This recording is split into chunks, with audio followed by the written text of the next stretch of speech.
The woman was shot dead in penalty area in my country. It was the area and the place I start kicking the ball. We made history, and it is not easy for people to make the history. They have to sacrifice their life. Well, I have to say my life has changed dramatically since I've come out as gay, and it was tough at first because there was a lot of media attention, but I would say I was prepared for it, and now I see so many people who, like I said, are encouraging, and I'm trying to help those who are still affected, who aren't brave enough to come out and want to play football and think that stops them from playing, make that difference. Sports can break barriers and challenge discriminatory stereotypes. It can teach some of life's biggest lessons about equality, teamwork, resilience, and fairness. Football is a very strong unifier and equalizer. With football, people can transcend all kinds of barriers, whether social, religious, or based on age or sexual orientation.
Social media, let people know what you're thinking, let people know what the important things that are being said in this room today are. That's all the introduction I think that you need from me at this point. I think anybody who's followed the career of the president of FIFA knows that he is a man who is very passionate about equality and passionate about inclusion. He's showing his commitment to that cause by being with us here today. Please give a very warm welcome to the president of FIFA, to Gianni Infantino.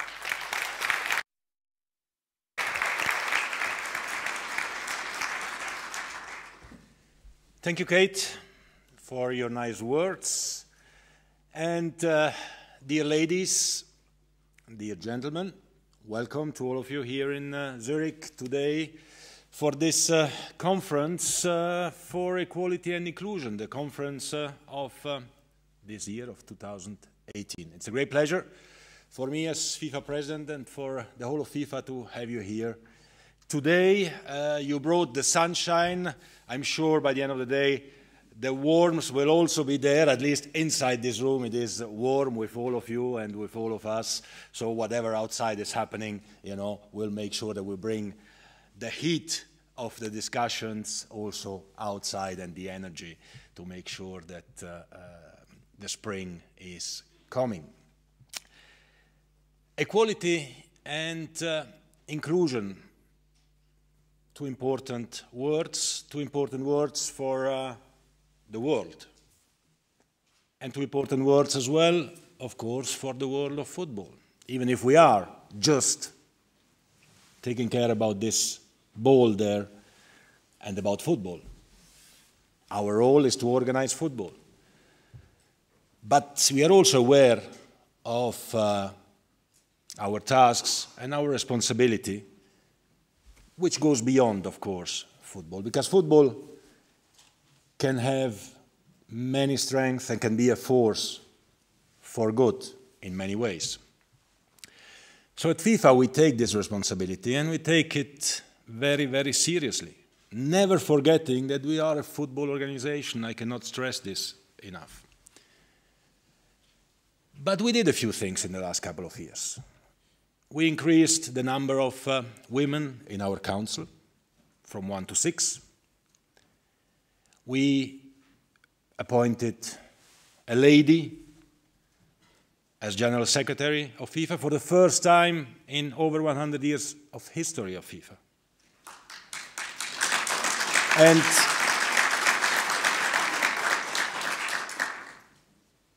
you know what? It's actually a lady from Africa.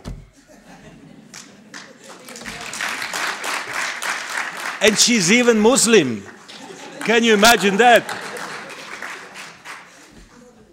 But who said that only people from Switzerland or Germany or France can run FIFA? Who said that? Who said that? We have to be inclusive. We have to be a worldwide organization. And for this, we are taking some important steps. And for the first time in the history of FIFA, there are 3 women now in the top management of FIFA. From 0, there are 3. We have nationalities in FIFA and in the top management of FIFA from all the 6 confederations present, compared to 1 confederation before. Now, I know that we, in Switzerland and in France and in Germany, we are, of course, always the best, and we know everything better than everyone else, obviously. But, you know, there are good people everywhere, and we need to bring them in, and we need to open the door to everyone. And that's what this conference as well is about. We have increased, multiplying by 4, the number of female representatives in our committee, reducing our committee from 24 to 9. We have now 20% of women in our committee. 20% is, of course, not enough. Of course, we have to go more. But before it was 5%, and now it's 20%. We have put in place a monitoring program for all of our matches, where we have experts going to watch the matches and reporting to our disciplinary bodies if there are cases of discrimination or racism. And then sanctions are taken. We have empowered the referees with a 3-step procedure whereby they can stop a match and even go to the abandonment of the match if there are racist incidents in a stadium. Because we cannot tolerate that, and we have to send strong signals in this respect. We have increased our investments in the development of women's football, in social activities. This morning, coming here, many of you were coming to me and were thanking me, and thank you, President, thank you to FIFA for everything you are doing for us. Well, no, I thank you for everything you are doing for equality and inclusion. We thank you. We can just support you a little bit. It's not our main job. It's your main job. We can support and we can help, and if our support and our help can be of assistance to what you do, okay, then we have achieved something. But for you and for many of you, it is, of course, your main activity and your main function. We are proud for everything you are doing, and we are a little bit proud as well if we can be of little support to what you are doing. So, of course, the world, as we know, is not really a perfect place. It is a beautiful place, but it's not a perfect place. And when we speak about equality and about inclusion and about football, I want to say one thing very, very clearly. For a world governing body of football like FIFA, inclusion and equality means, to start with, that we have 211 member associations from all over the world. And that all these 211 member associations are treated equally. They are for us all the same, and we treat them in all the same way, from wherever they are, and whoever their leaders are, their political leaders, their football leaders, it doesn't matter. We have 211 members, we are inclusive, and we treat them all equally. And this is, for me, the basis of inclusion and of equality. I've been traveling the last couple of years to, I don't know, around 130, 140 countries around the world. And I've seen many things. In the last 2 to 3 weeks, I've been, for example, to England, but I've been also to Oman, I've been to Cambodia, I've been to Vietnam, I've of course been to Qatar and to Russia, our 2 next World Cup hosts. Then I've been to several African countries, to Cape Verde, to Mauritania, to Sao Tome e Principe, to Nigeria. I've been to France at a meeting with President Macron and President George Weah to foster inclusion and equality and development through football. I've been to Tanzania, I've been to Eritrea in the last couple of weeks. And everywhere there are boys and girls, men and women, loving the game, loving football. And our task at FIFA is to bring to these men and women, to these boys and to these girls, hope to play football and a smile when they can play football, and to bring them football and to help them in their day-to-day life. We cannot solve the problems of the world in FIFA, even if we are guilty for many things, and we try to do many things, but we have to do it with our way. We have to do it with a football in our hands or in our feet, and to bring this smile all over the world. It doesn't matter in which continent. Yesterday, I was in Tehran, in Iran, and I know that, or I've heard in the meantime, that there have been some incidents with some women who were detained because they wanted to attend a football match. And there was some criticism, obviously, and rightly. And you know, when you face these situations, in Iran you have 90 million people living, 45 million women living.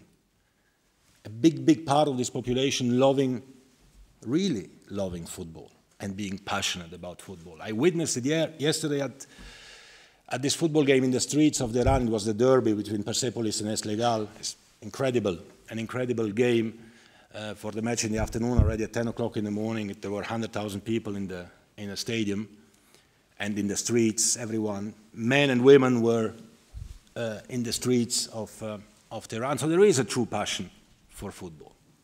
But there are laws as well in this country. And there are laws, and the laws today, they prohibit women from attending football matches. And we have to speak about these things. Of course we have to speak about these things. And I know it's not easy, and for me it would be easier to just welcome you and have a nice smile and have some good news. But let's face the topics. So there are laws in this country which prohibit women from attending games. And there are 2 ways to deal with this matter.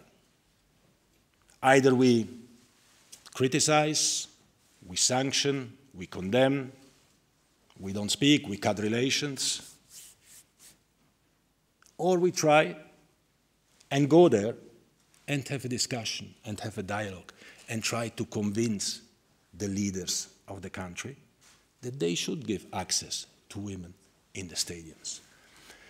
Because women's football in Iran is already a big reality. There are 23,000 women registered who play football. Yesterday they organized a Women's Football Day. So women's football is already a reality in the Muslim country of Iran. But access to women is not yet there, so for me, between the two options, I opt for the second option. And I went yesterday to Tehran, and I went to meet the president of Iran, and I told him, and I asked him, please, to consider giving access to women in the stadiums. And I don't know how many people go to Iran and speak to the president of the country and ask him this. I don't know. And I don't know what has a bigger impact. If a bigger impact is made by condemning, criticizing, accusing, sanctioning, or if you can have a bigger impact by trying to convince a president of the country to give access to football stadiums to half of his population. He promised me that this will be made. He just told me, but you know, in countries like ours, you know, sometimes these things take a little bit of time. Because they take a little bit of time in some countries. The right to vote for women in Switzerland was given only in 1991 in the whole of the country. Not 1891, 1991. And only because the Swiss Supreme Court has taken a decision to force one canton in Switzerland to give the right to vote to women. So it took time even in Switzerland. It can take time also in other countries, but we have to try to convince them with positive arguments and with including them and with guaranteeing them equality and with respecting that there can be different views and different positions, but always trying to do the best for what we care, which is football and also society. So as far as I'm concerned, it will be rare that you hear me criticizing anyone. You will hear me much more often trying to include everyone. Even those who are different, even those who think different, even those with whom we don't agree. But only by including them, I'm convinced, and by making them part of us, we can convince them to do things maybe in a little bit of a different way. So we will see. I hope, I'm confident. I was promised that women in Iran will have access to football stadiums soon. We will see. We will see.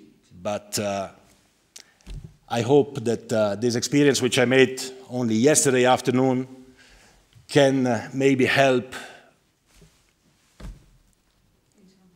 many, many women around the world, inshallah.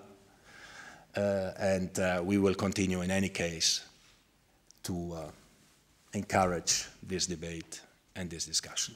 I thank you very much for having listened to me. I wish you a fantastic day today. And this is FIFA, this is your house, this is your home, so feel at home. Thank you for coming.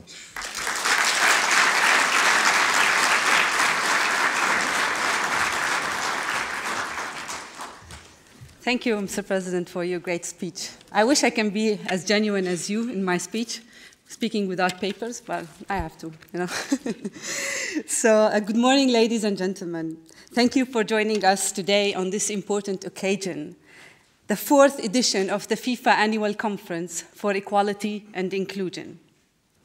When I was 7 years old, I played football in the streets of Bethlehem. I played with the boys. I used to watch the FIFA World Cups on black and white TVs. Don't think of my age now. Perhaps I tell you later. But it was black and white TV. I loved football, but there was nobody playing that looked like me. No Arab woman footballer to look up to. No Arab woman to dream of becoming like her. The celebrities and the professionals that we see as we grow up become printed in our memory. They are part of our life experiences. These experiences shape how we think of ourselves. They determine how far we dream, and more importantly, how we imagine our possibilities. Girls and boys around the world today need to see champions that look like them, that dress like them, and talk like them. Every girl and every boy need to see role models like them and to be able to visualize their dreams. They need the framework to believe that they can be anything they want, so that one day they can also become champions. Ladies and gentlemen, this is the power of diversity. When we started the FIFA Conference for Equality and Inclusion 4 years ago, we saw a great need for this platform, a need for an open discussion, and a platform of debate on the role of football in society, and on the important issues of equality and inclusion. They are not merely abstract terms, but real challenges that millions of people around the world face on a daily basis. As the world continues to face injustice and violence, this conference is part of FIFA's dedication to equality and inclusion. It represents our commitment to join the global efforts and create positive change. Therefore, we congregate here today to insist that football is for all. We explore the great potential of this beloved game, the potential to provide opportunities for vulnerable communities around the world and to give them hope through football.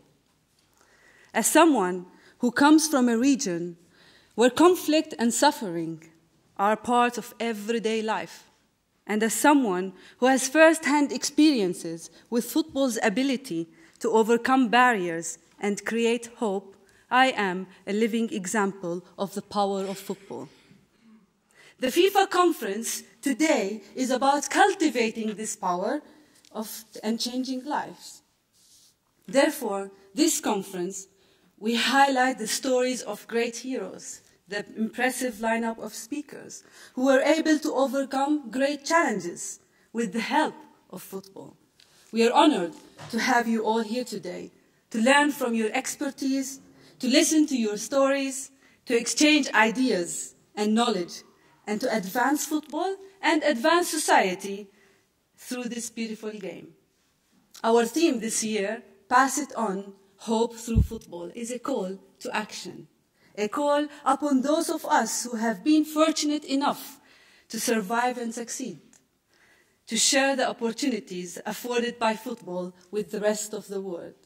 Ladies and gentlemen, this conference is our invitation to you to join us on this path. So let's kick off the ball today, here today, and pass it on. Thank you very much and enjoy the day.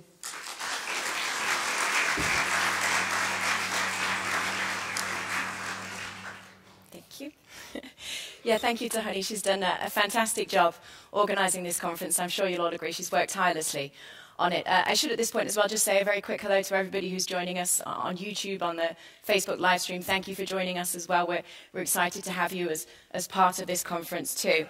To open the day, we really do have an incredibly interesting speaker for you to get things started. He's a man who's collected extensive experience in leadership roles in the humanitarian sector for the UN, for UNICEF, for many other notable associations. Besides, he now heads up the largest humanitarian network in the world. Please give him a very warm welcome, the Secretary General of the International Federation of the Red Cross, El Haj Assi.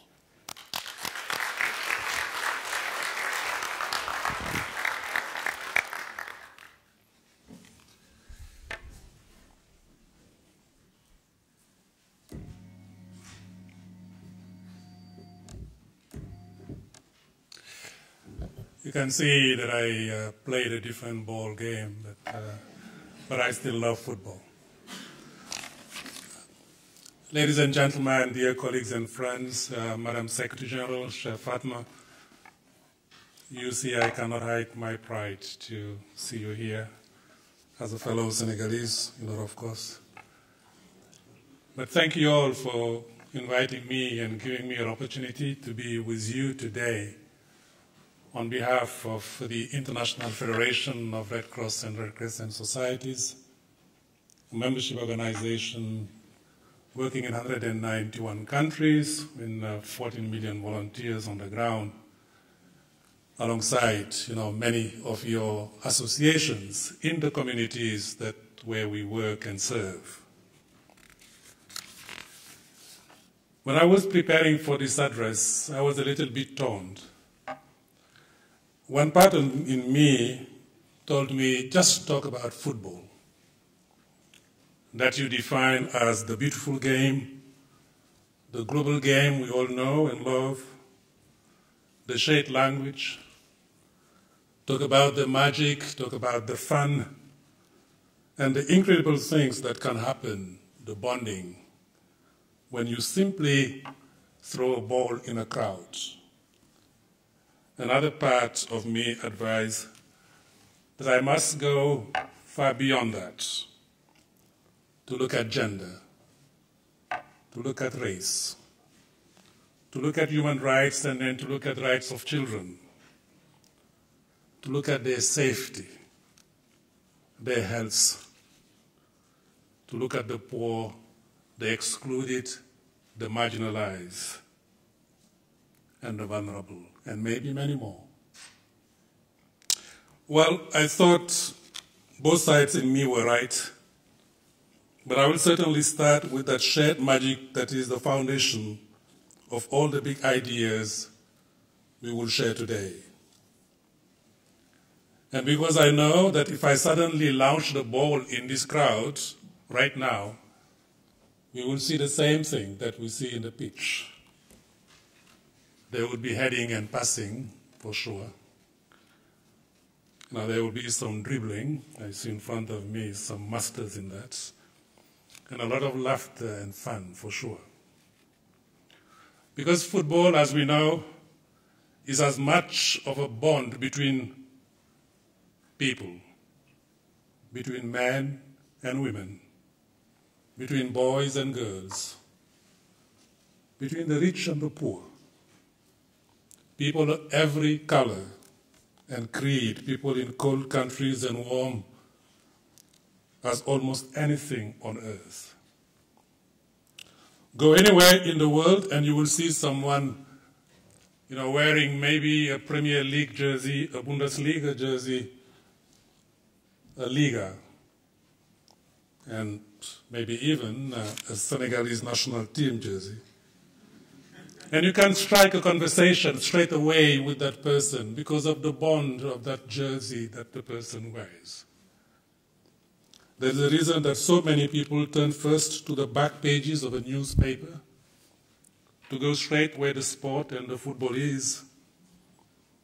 And there is a reason, too, why football is so often, quite a number of times, on the front page of the newspaper.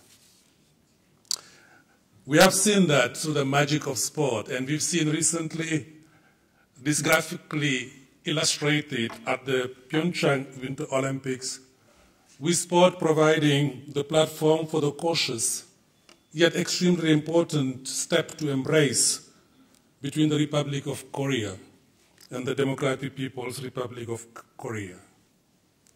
The cheerleaders, the shared ice hockey teams, all have made global headlines on the first and last pages of our newspapers, because sports breaks barriers, it brings people together.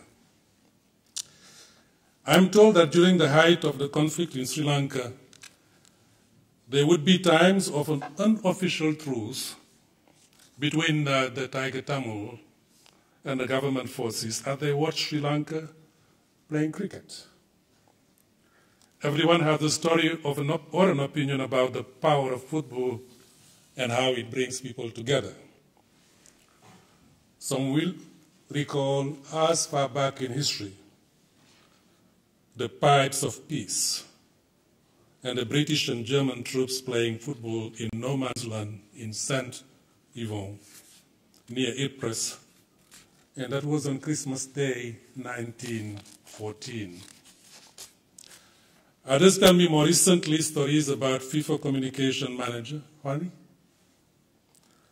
You could no doubt speak for hours on the work that organizations like Football for Peace do to build bridges between footballers in Israel, and in the Palestinian territories. At the core, we simply are bonding over our shared humanity. Football and sport do unlock that. And what beyond a ball and two goals and a group of people having fun in this bond of football about? Of course, it's about two key words in this conference that we already heard in the introductions: equality and inclusion. Those two words are also at the core of the Red Cross and Red Crescent movement. They are linked with two other principles which we defined and then follow as the world's largest humanitarian network since the Battle of Solferino, where we had to mobilize volunteers in the battlefield to care for the dead and then to care for the dying without any distinction of which part they belong to. That was the idea of our founder, Henri Dunant, and that is still motivating us to be there where the needs are greatest and where we can make a difference. Those two key words in the Red Cross and Red Crescent are humanity and unity. Both, in their own ways, also express equality and inclusion. We are indeed one humanity. I hear often people call on protecting our planet. You know, we don't have a planet, we don't have a plan B for the planet because we don't have a planet B. We have one. Well, we only have also one humanity. A diverse humanity, but one. A rainbow humanity, as Mandela will put it. And our world calls for us to be inclusive. And central to the idea of humanity is the goal of unity. Just as all come together for the same team and the same flag on the football pitch, so do we all have to come together in the pursuit of a better world. It is the world of our community, of our commonly shared sustainable development goals, a world free of poverty, a world of opportunity, and a world which preserves what matters most to people, which is their human dignity. We heard many concepts: leave no one behind, reaching the hardest to reach, and the most vulnerable, walking the last mile. Fatma, you're certainly very familiar with this concept as you champion them in many parts of the world in our common times in the UN. We in the Red Cross and Red Crescent, we put these principles into practice each and every day, largely through the network of the volunteers and the national societies I mentioned. Those are people out there, always, willing to give of their own time to serve their own communities in whichever way they can. Of course, I'm best placed to talk about our own volunteers. But it doesn't matter in which communities go on this globe today. It doesn't matter how early we get out there to help. We always find there people. The neighbor helping the neighbor, the poor helping the poor. The women sharing their last grain in their homes, to feed the hungry, or to take the last cloth on their body, from their body, to wrap the refugee child that come to see them. They may be helping the elderly and homeless during the severe cold we are facing now in Europe. Or they may be risking their lives, bringing much-needed supplies and aid to those affected by conflict, like we're experiencing it right now in Syria and in Eastern Ghouta, where I have this deep pain in my heart to have lost 65 of my own staff and volunteers who lost their lives while saving lives. Today and every day and all over the world, there are people helping other people in need. And we have to be there on their side before, during, and after every shock and hazard, and to be always there on the side of the people in need. So friends, let me explore where our worlds overlap. Your world of football and sport, and mine of humanitarianism and its twin development. So what we do in the Red Cross and the Red Crescent is in the realms of what the international organization called Sport for Development and Peace. SDP, it is called. We love jargons in the international scene. You're no doubt, fully aware of the great work that some of our partners are doing in that area, from UNDP to UNHCR, the Refugee Organization, to UNICEF, the Children's Organization, and many more. But what about us? Our work in sport and development and peace sits under the banner of promoting social inclusion and a culture of nonviolence and peace. It also sits under another banner, which is education. Education both in humanitarian settings and in all other settings. And that's a very, very strong passion of mine, particularly when that education does transmit humanitarian norms and values.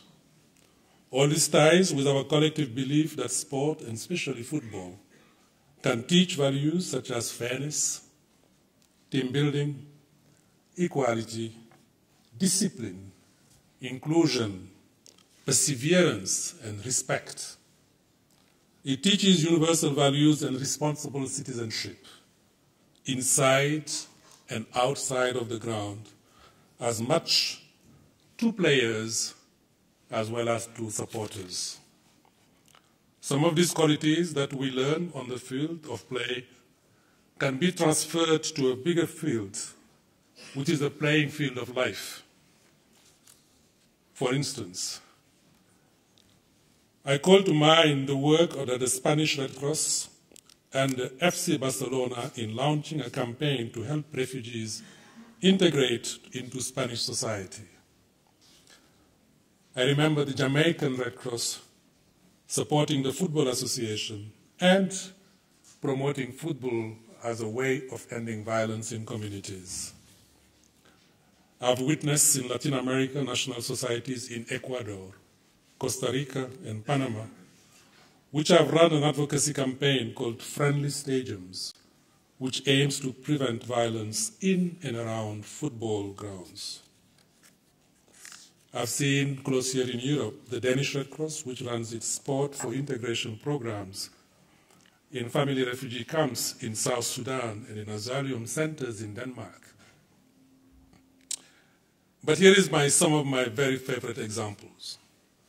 It is the way the Hellenic Red Cross uses football to bring together local residents and migrants at the Moria migration camp on the Greek islands of Lesbos, and how the Serbian Red Cross sets up football training in a makeshift gym at the Pirot Migrant Center alongside the Bulgarian border. But a story that really speaks to me is how the British Red Cross has supported a team called Plymouth Hope Football Club, a team of refugees, asylum seekers, and others who are vulnerable and marginalized in that city in the southwest part of England. It's the brainchild of a young Guinean and an asylum seeker. His name is David Fenduno, and here I quote him.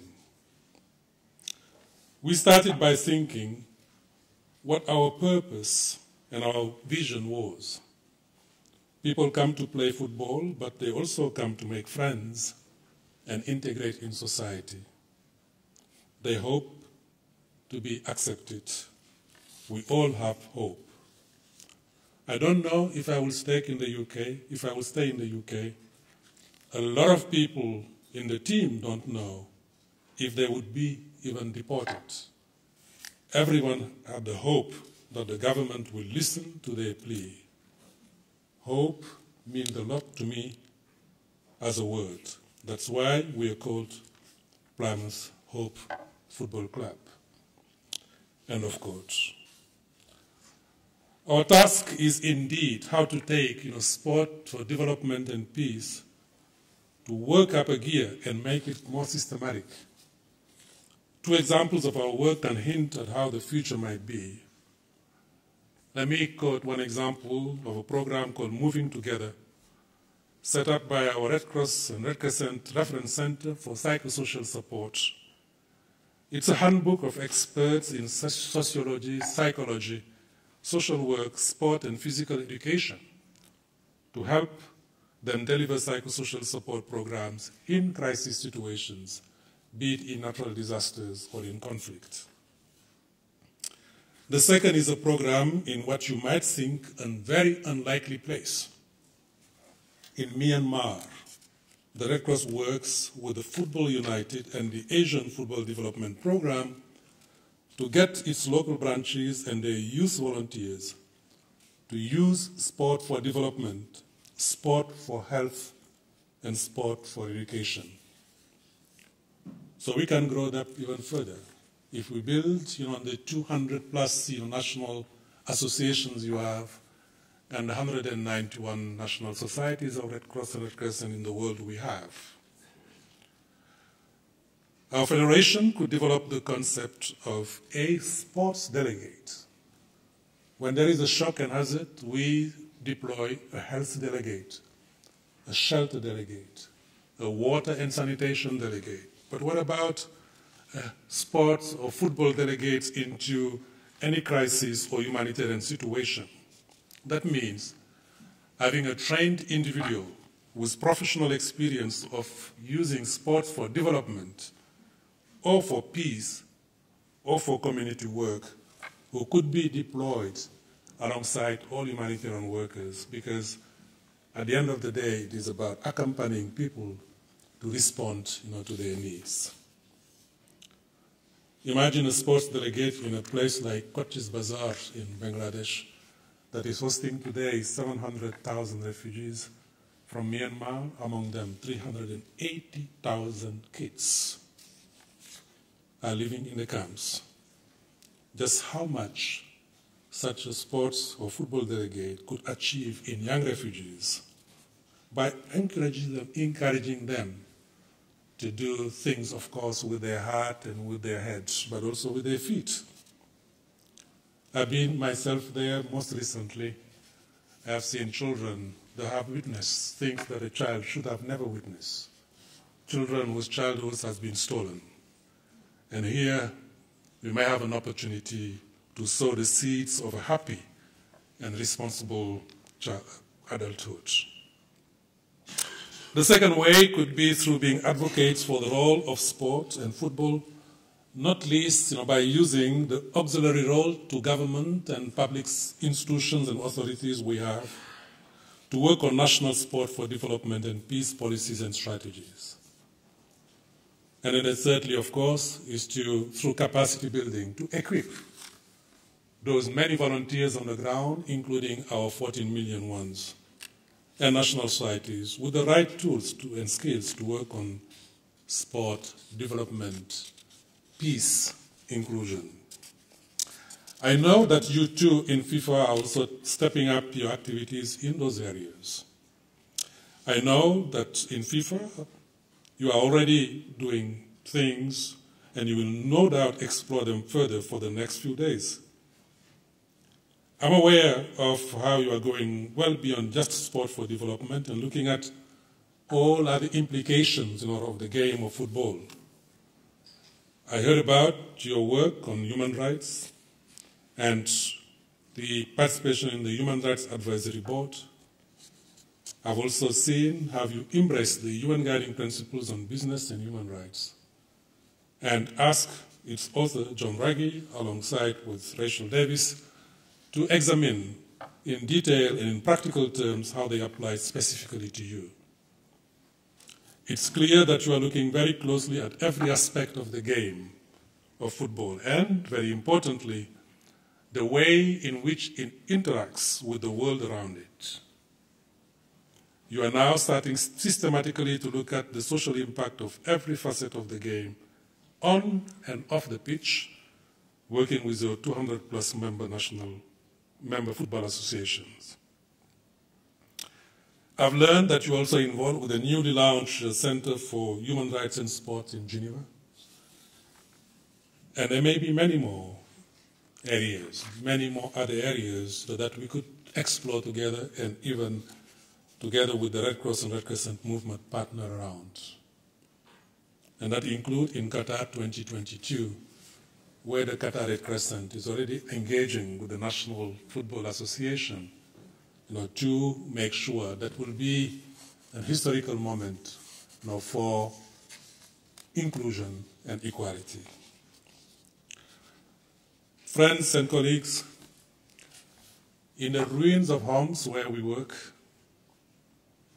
or in Aleppo, that is under siege, in the rubbles of after the earthquakes, either in Nepal, Kathmandu, or in Haiti, in the marts of Coach's Bazaars, where, as I said, 380,000 kids are hosted, in the favelas of Rio, in many of the outskirts of urban settings of some of the richest countries,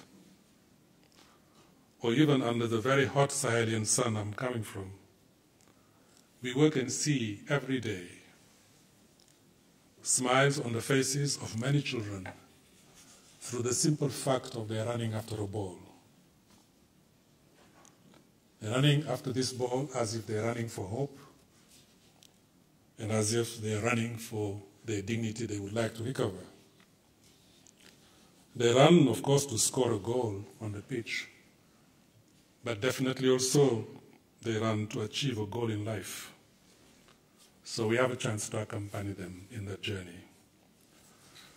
So my message today is that we collectively need to build on the magic and to plan and partner and monitor and ensure what happens.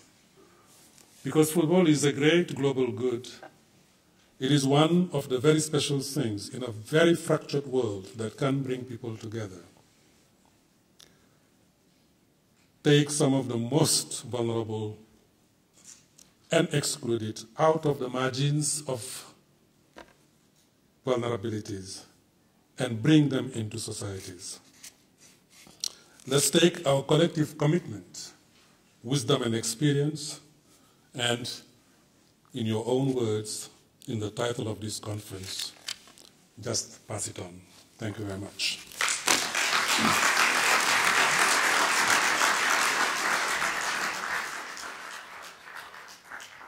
Advocacy, thank you very much. It was fascinating, a very personal account as well.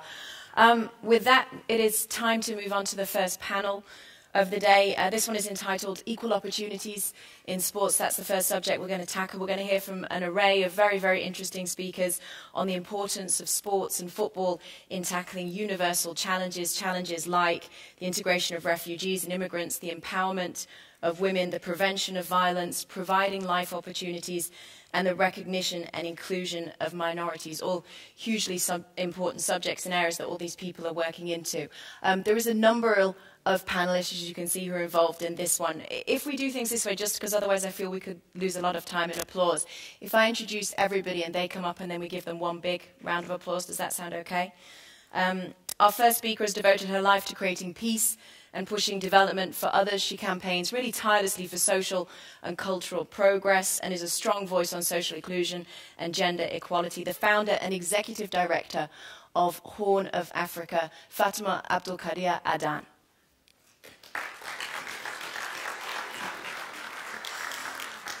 Welcome. Our next panelist is a standout candidate in many realms, a Special Olympics athlete, black belt in karate, ESPY winner, speaks 4 languages, 5 including sign language. She is so interesting that Oprah invited her on, not once, but twice. Loretta Claiborne, welcome.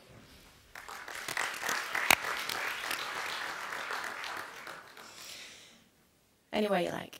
We're also going to hear from an incredibly interesting young man whose life has not been without hardship, but he has used sport to create hope in tough times, as we were just talking about here.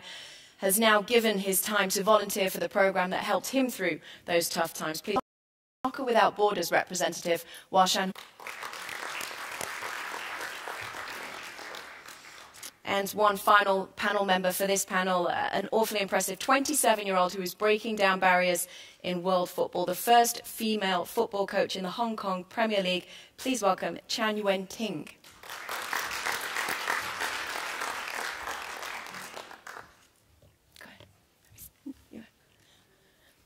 I think we've got a video, actually, just to get things started, so if we can play the video for a second.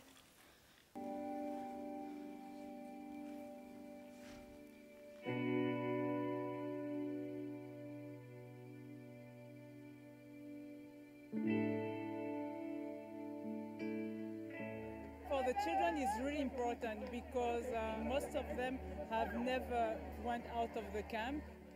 When they arrive at the meeting point at the camp to enter the bus, they were so happy. Some of them are very shy. For them it's like a lot. You have to imagine that they're coming out of the camp, they're huge stadium, like all the security check and everything. So it was a lot for them. But now I think that they're going to be comfortable and very excited about it.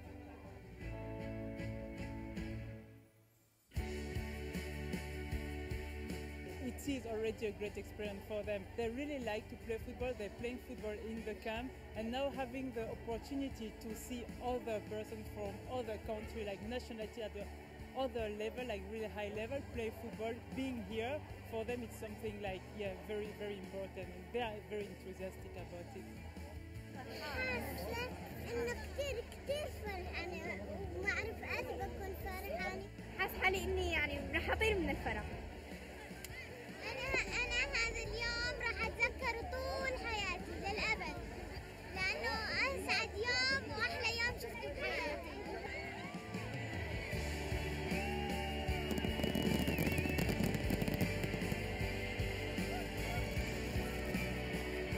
It was great, really, it was great.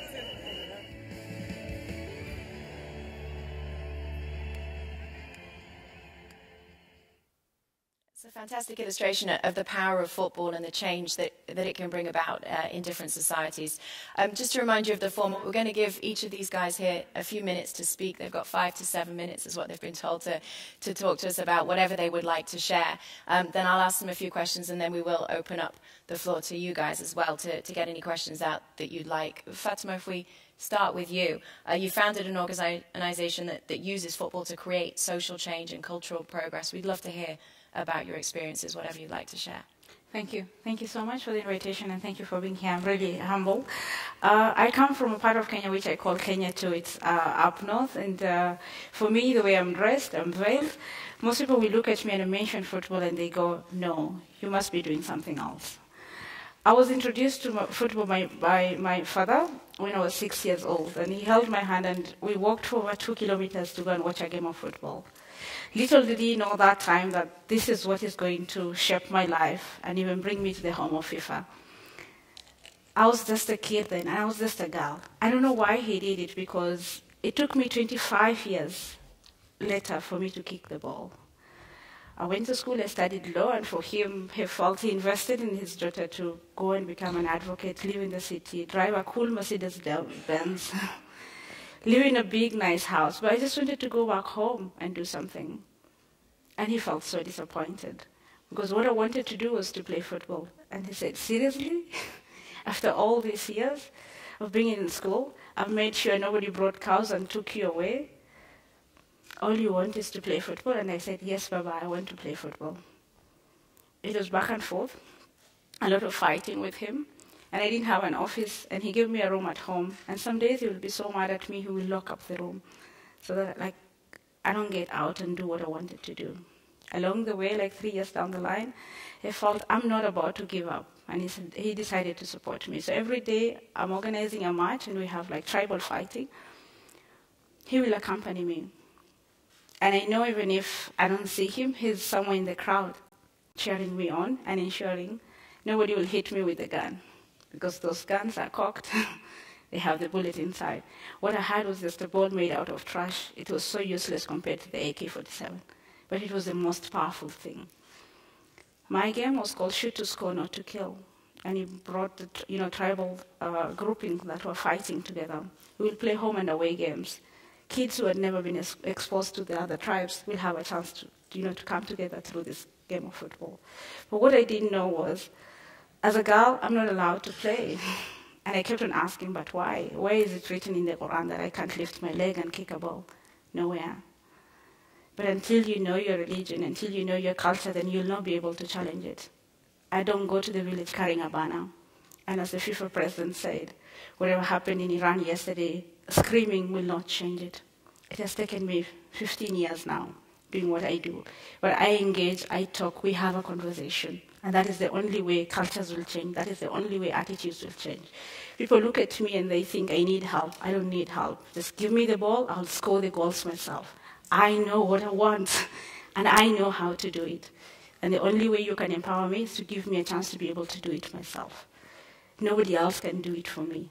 Personally, I am tired of standing on the sidelines and watching other people talk about me, make decisions for me, both as a woman, as a Muslim woman, as an African woman. I am tired of standing on the sidelines.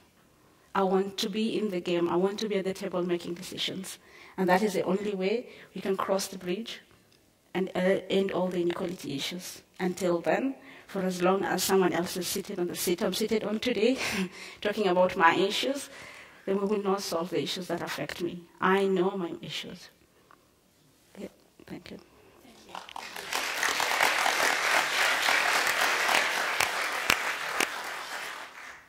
Loretta, you're up next. I ran through some of your varied achievements in the short introduction to you. Your story is totally unique. I'm sure nobody tells it better than you.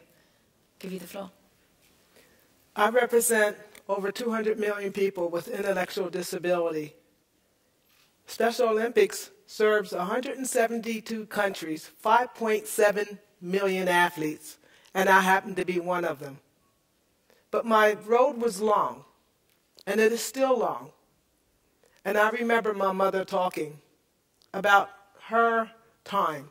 Because of the color of her skin, she had to go to a certain school for blacks. In my town, I still remember people who are African American descent still buried in separate cemeteries. But when she had 9 children, 2 didn't make it into this world. I happened to be the 4th down that track of children. She was told, Miss Claiborne, this one's different. You might want to consider giving it up. In her broad self, she says, oh, no, you just let me take care of my children. And boy, she did. She ran a strict house. And I'll never forget it. She was 2 times tougher on me than she was my sisters and brothers. I was told I wasn't going to go to school. I repeated the first 3 grades. But after that, I lived in anger. I got bullied so much in many different ways. I know in our country they say, not one more because of sexual abuse. It's happened to me. A neighbor. The scars I still carry on my arm and my leg. I call them my tattoos. I don't believe in tattoos. I don't believe in piercings. But if you want to have one, that's okay. That's your decision. And that's what life is about, is making decisions. I lived with sport all my life, and I started running in 1966 with my brother Hank. And I was told that you shouldn't do that. That's going to hurt you. You're a girl. Girls don't do that. Well, I even heard it from my own mother. She even argued with me to stop running. But then I was living in anger, and I spoke my fists. I spoke with these. I never used my feet. To a counselor at a shelter workshop said to me, that's a place for people with intellectual disability and physical disability. Loretta, put down those fists and use those feet, and maybe you can go places. And me and my angry self would say, don't tell me. I know life don't have nothing for me. I'm worthless. Don't even play that game with me. Everything I was asked to do, I was told, you're not good enough. Not physically. I was physically strong, but mentally. And my mother said, never quit nothing. The first time I got introduced to Special Olympics by that counselor, I said to my mother, when I went to my first practice, I quit. She said to me, you don't quit nothing in this world, do you understand? You start quitting today, you'll always be quitting. And that's what Eunice Kennedy Shriver could have did in 1968 when the United States was on fire due to the separation of people because of the color of the skin. She was fighting for a different type of people, a person who is not even recognized in our countries. Most of them are put away in institutions, as I was supposed to be. People with intellectual disability. Who wants them? And she said, come to our world. When I got introduced to Special Olympics, like I said, I was going to quit. That was in 1970. It's 2018. I'm still in Special Olympics. And it's just did nothing but open my world. Because my world, to me, was to be 6 feet under probably by now, or in somebody's prison because of my anger. Sport has taught me so much. And I remember a coach saying to me, Loretta, if you take that anger out in that soccer ball, it will help you. If you take that anger out in running, yes, I started running in 1966 at the age of 12. Ladies and gentlemen, I'm 64 and I'll be 65 this year. And I still play soccer. And I still run. And this past week, I played my first game of floor hockey. But still, I feel an anger inside. But I know how to deal with that anger now. I don't have to use my fists. Yes, I am a 4th degree black belt in Nishinru karate. I don't have to use my fist anymore. I can use my voice to speak on behalf of 200 million people with intellectual disability. I can use my voice to represent Special Olympics, for Special Olympics to be understood that it's just not for the slowest of athletes, that we include everyone. Today, when I look at Special Olympics, my dream is someone else's child, some other adult's reality. Because now Special Olympics, like I told Mrs. Schreiber at one time, when she said about, oh, Loretta, you know, they're going to change the world of Special Olympics by entering people without disability into this program. I created this program for people like you to have a chance. And I said, Eunice, she would never let me call her Mrs. Schreiber. We were friends. We would call each other every Monday night. I said, maybe we should try this. That was in 1990. If we try it, Miss Eunice, then maybe it'll fail and it'll be done with. At least they would know. And then she looked at me and she was so angry. She said, Loretta, I don't know about this. I said, give it a chance. Give it a chance. And I look today, when I look at our unified schools, the bullying is dropping. At the elementary school, we teach children about how to accept others who are differently able. In the middle and high school, we use sport as a vehicle. We use a soccer ball, something so simple, to bring kids with disability and without disability together. It doesn't take words. It doesn't take that smart mind. All it takes is play. The right to be included. I used to look from the outside of the fence. Now I'm on the inside. Today, when I look at 800,000 young people without intellectual disability in schools across the U.S. and around the world playing together with people with intellectual disability, those young people think that they're going to learn something or they're going to teach the person with intellectual disability. And when they're on that playing field and they're in a team, together everyone achieves more. Team, that's the acronym, TEAM. When they have something as simple as a ball and they come together and they understand that these people are no different than I am. It might take them longer. But boy, when we're playing soccer and we're going after that net, we're together. But it can only happen. Here we are in 2018, around the world. Just a couple months ago, I looked on my little phone. I'm not one who carries a phone with me. And I opened it up, and there's a little boy chained in a hut at a refugee camp. Somebody from the Red Cross found it out. So there was a Special Olympic team there, and they brought this team together with children with disability and without disability together to play soccer. Today, that whole community within that refugee camp has changed. That young man is going to go to Abu Dhabi in 2019 and play football at the World Games. A ball. Something as simple as a ball. You need shoes. You don't need the fancy shorts. Just something simple as kicking a ball to make a difference in somebody else. But we need your support, FIFA. This year in July, the 17th through the 22nd, we're going to have our World Football Cup with people with and without intellectual disability coming together on a common field to play. What a way to unify the world. My mom always told me there's 3 things that bring the world together: food, music, and sport. And she's right. Sport has changed the way I think about myself. Sport has changed the way the world thinks about itself.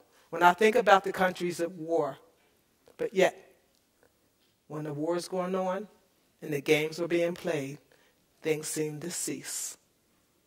We just had our Olympics, and it seems like the world was more quieter than ever for 17 days. What a difference a ball makes. Something so simple. Very, very simple.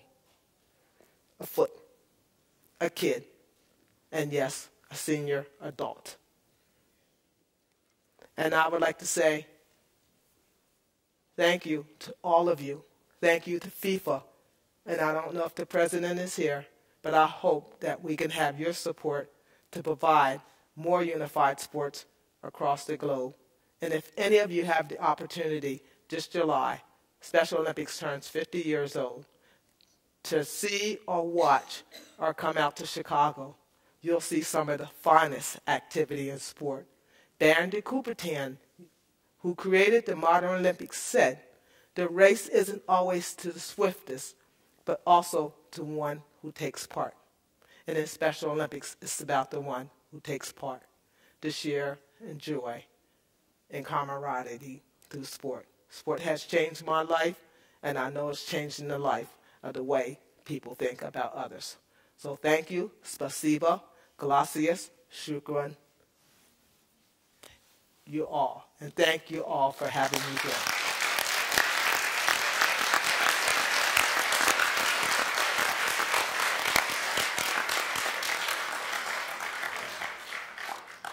Washan, you're up next.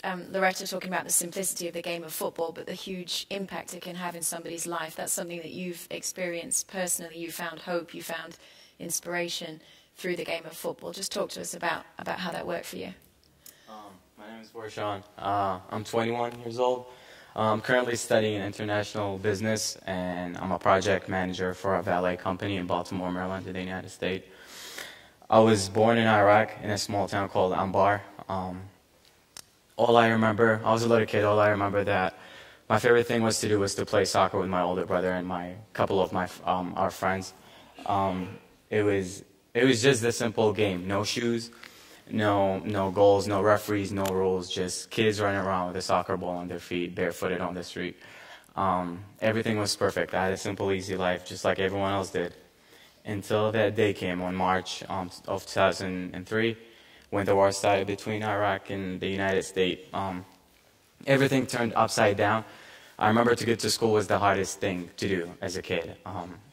We had to cross a street to get to school, and that street was guarded by an American sniper that would shoot at literally anyone that tried to cross. And I remember our parents, the student parents, would wait on one side, and the teacher and the principal of the school would wait on the other side, and just kid by kid just has to pass the street. And it was really scary. It was terrifying. I literally had to tell my parents goodbye every single day because I wasn't sure I was coming back.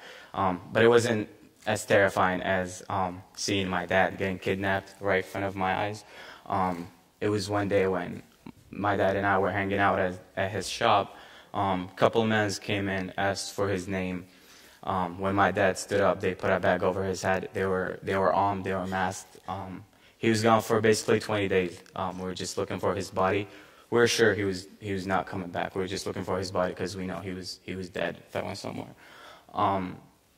20 days later, he came back.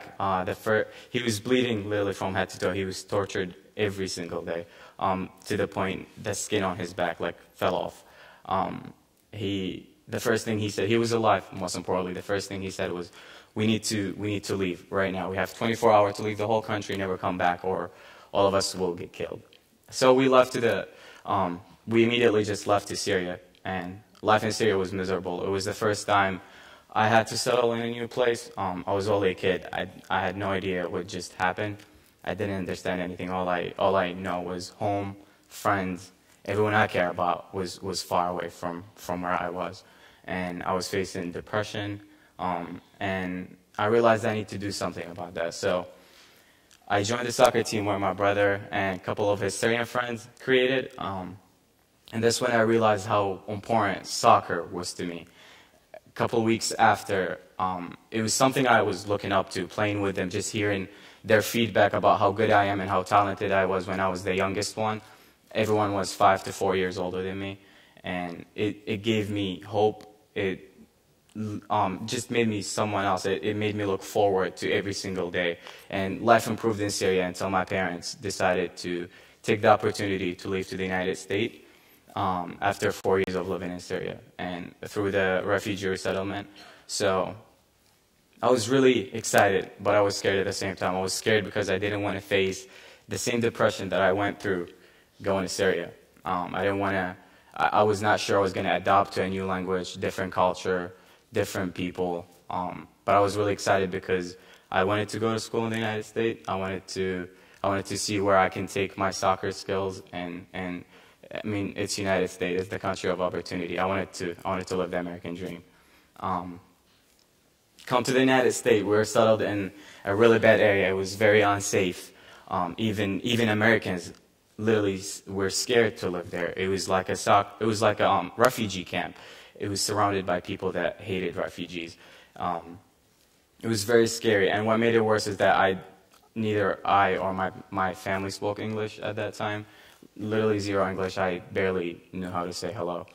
And then weeks later, my brother and I were informed that there was a soccer coach starting a program called Soccer Without Borders. It's basically a soccer team for refugees. Anyone can join in.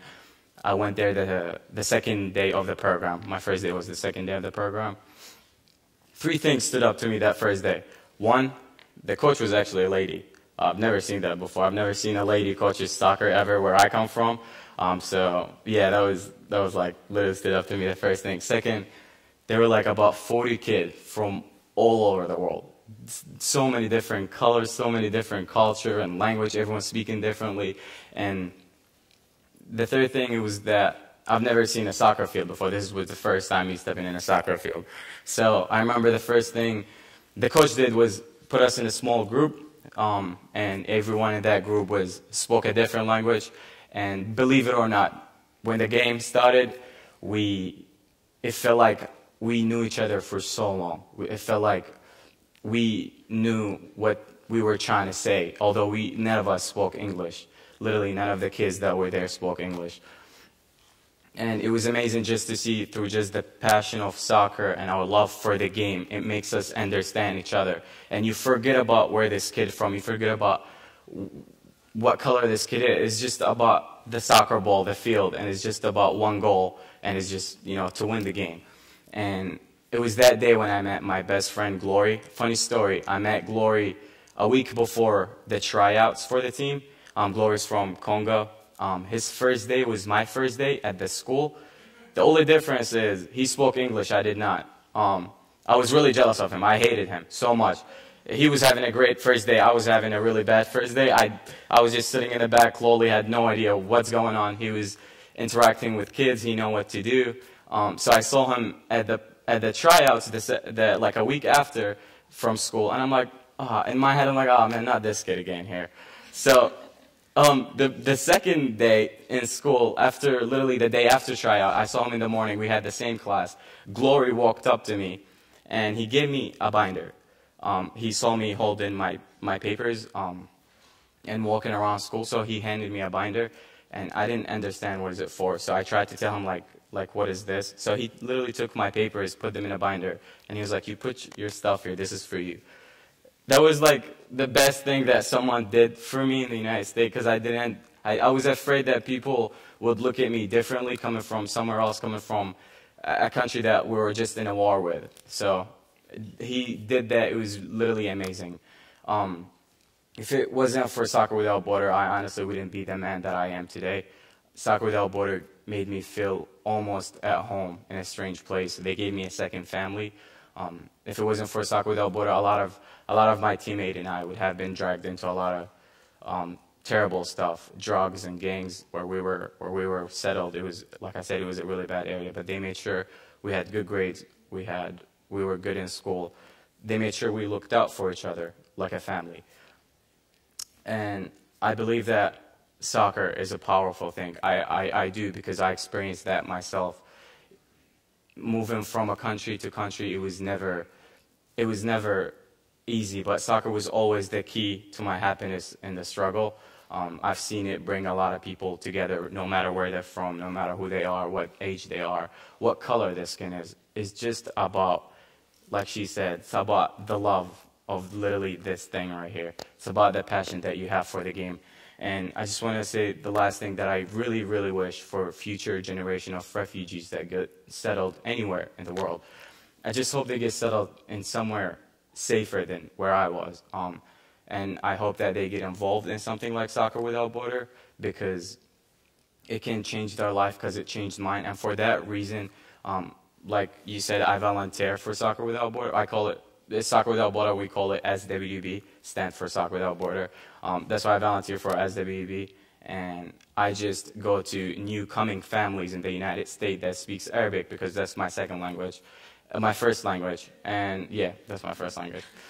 And yeah, I go to Arabic-speaking families, and I introduce them to the idea of Soccer Without Border, and also to just give them hope. You have no idea, these Syrian families that arrive in the United States right now, how scared they are. And I was in their position. I was so scared. And when you tell them that, you know what, it's okay, there's people out there that's struggling just like how you are, and it's going to be okay. I was in your place. You know, just to tell them that, just to see that smile on that kid, like 5 years old, 6 years old, just to see that smile of hope, that it's going to be okay, just playing soccer, everything's going to get better. It's beautiful, and it makes me a whole different person, and I just love it. I love this game, and this thing saved my life and who I am today. So.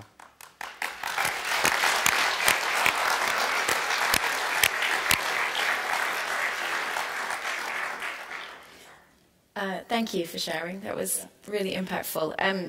Chan Yuan Ting, you're blazing a trail for women all over the world in football. Yours must be a fascinating story. Please tell us. Yeah.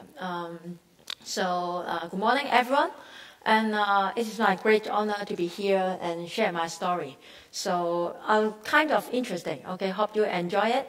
When I was just 13 years old, okay, I started watching football, and I wanted to play football. You know, the reason is I just love David Beckham.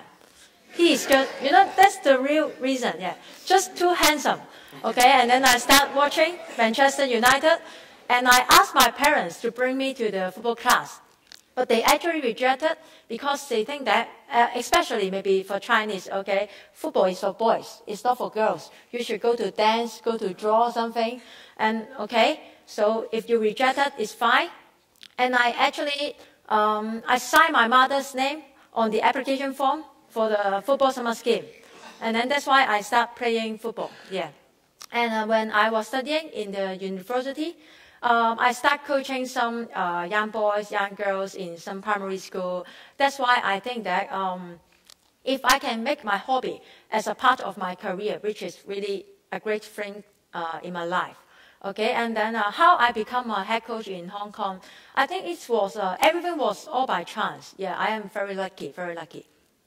After my graduation from university, I got a chance to work in a professional men's football team to provide some data analysis. You know, it is very important in our state football. Yeah, to provide the data analysis to the head coach and also the players. And then I was really happy and enjoyed my life, even it is quite tough because of the salary is really low compared with my friends, my classmates in the university, maybe just 50%, just a half of them.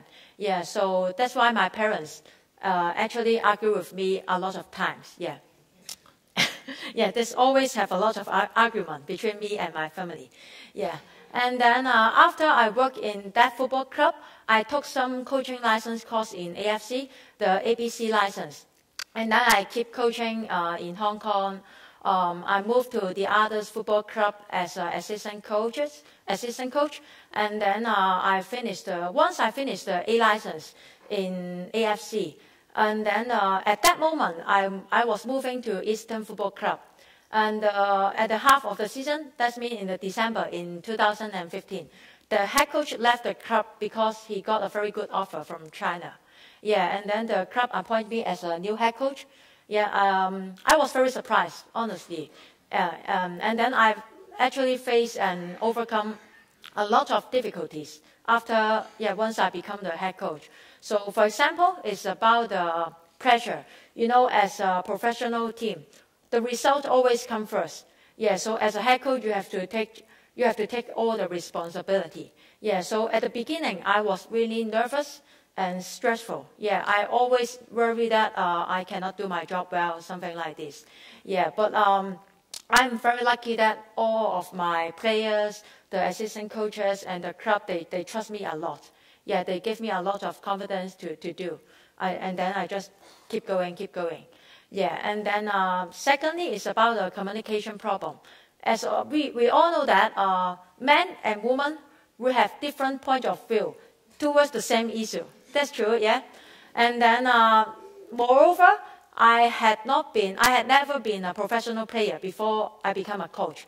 So sometimes it's difficult for me to understand how my players think, how my players feel. Yeah, so that's why I always emphasize that I have to be open-minded and always listen to my players, listen to my assistant coaches because they had the experience. Yeah, and then they give me a lot of good opinions. That's why we just keep going together, and then the players trust me because they think that we'll build up the trust between us. And then also, I think it's also difficult for me to handle the emotion of the players. You know, as a professional football players, they all have their emotion during the training or the games or even the changing room. And I couldn't fight with them because I'm too weak. Yeah, they're too strong. They can just, give me a punch and I fall down. Yeah. So I have to learn how to use different kind of method to deal with them. You know, every players, they has their own personality and mentality. Yeah. So I have to learn. Some of them I have to go maybe very soft, always talk to them like they are my son, something like this. And some of the players I have to be very tough. Yeah, in front of them. This is, I think, a learning experience for me. And as long as I become a head coach, even though there are a lot of difficulties, but I still enjoy my job because it is just too great that if your hobby is a part of your life, and especially a part of your career. And also, to be honest, once I become the head coach, there are a lot of attention and noise come from the media, the press, and everyone they just keep the eyes on me. Especially last season, my team played in the ACL, the AFC Champions League. So we play against the top team in Asia.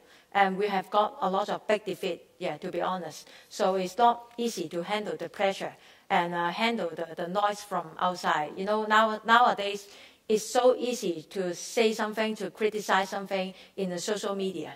Yes, so, but I think, as a head coach, it is not important that I'm a woman, I'm a man.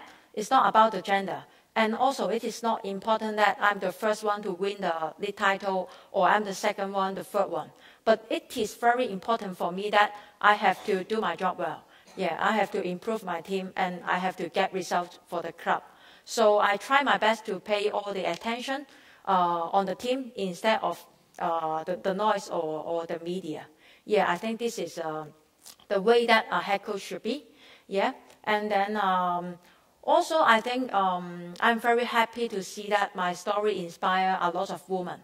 Yeah, I would like to emphasize that the gender is not a problem. Yeah, I do believe that, or I always say that when there is a will, there is a way. So if you have your dream, I think just go for it and believe in yourself. Yeah, thank you.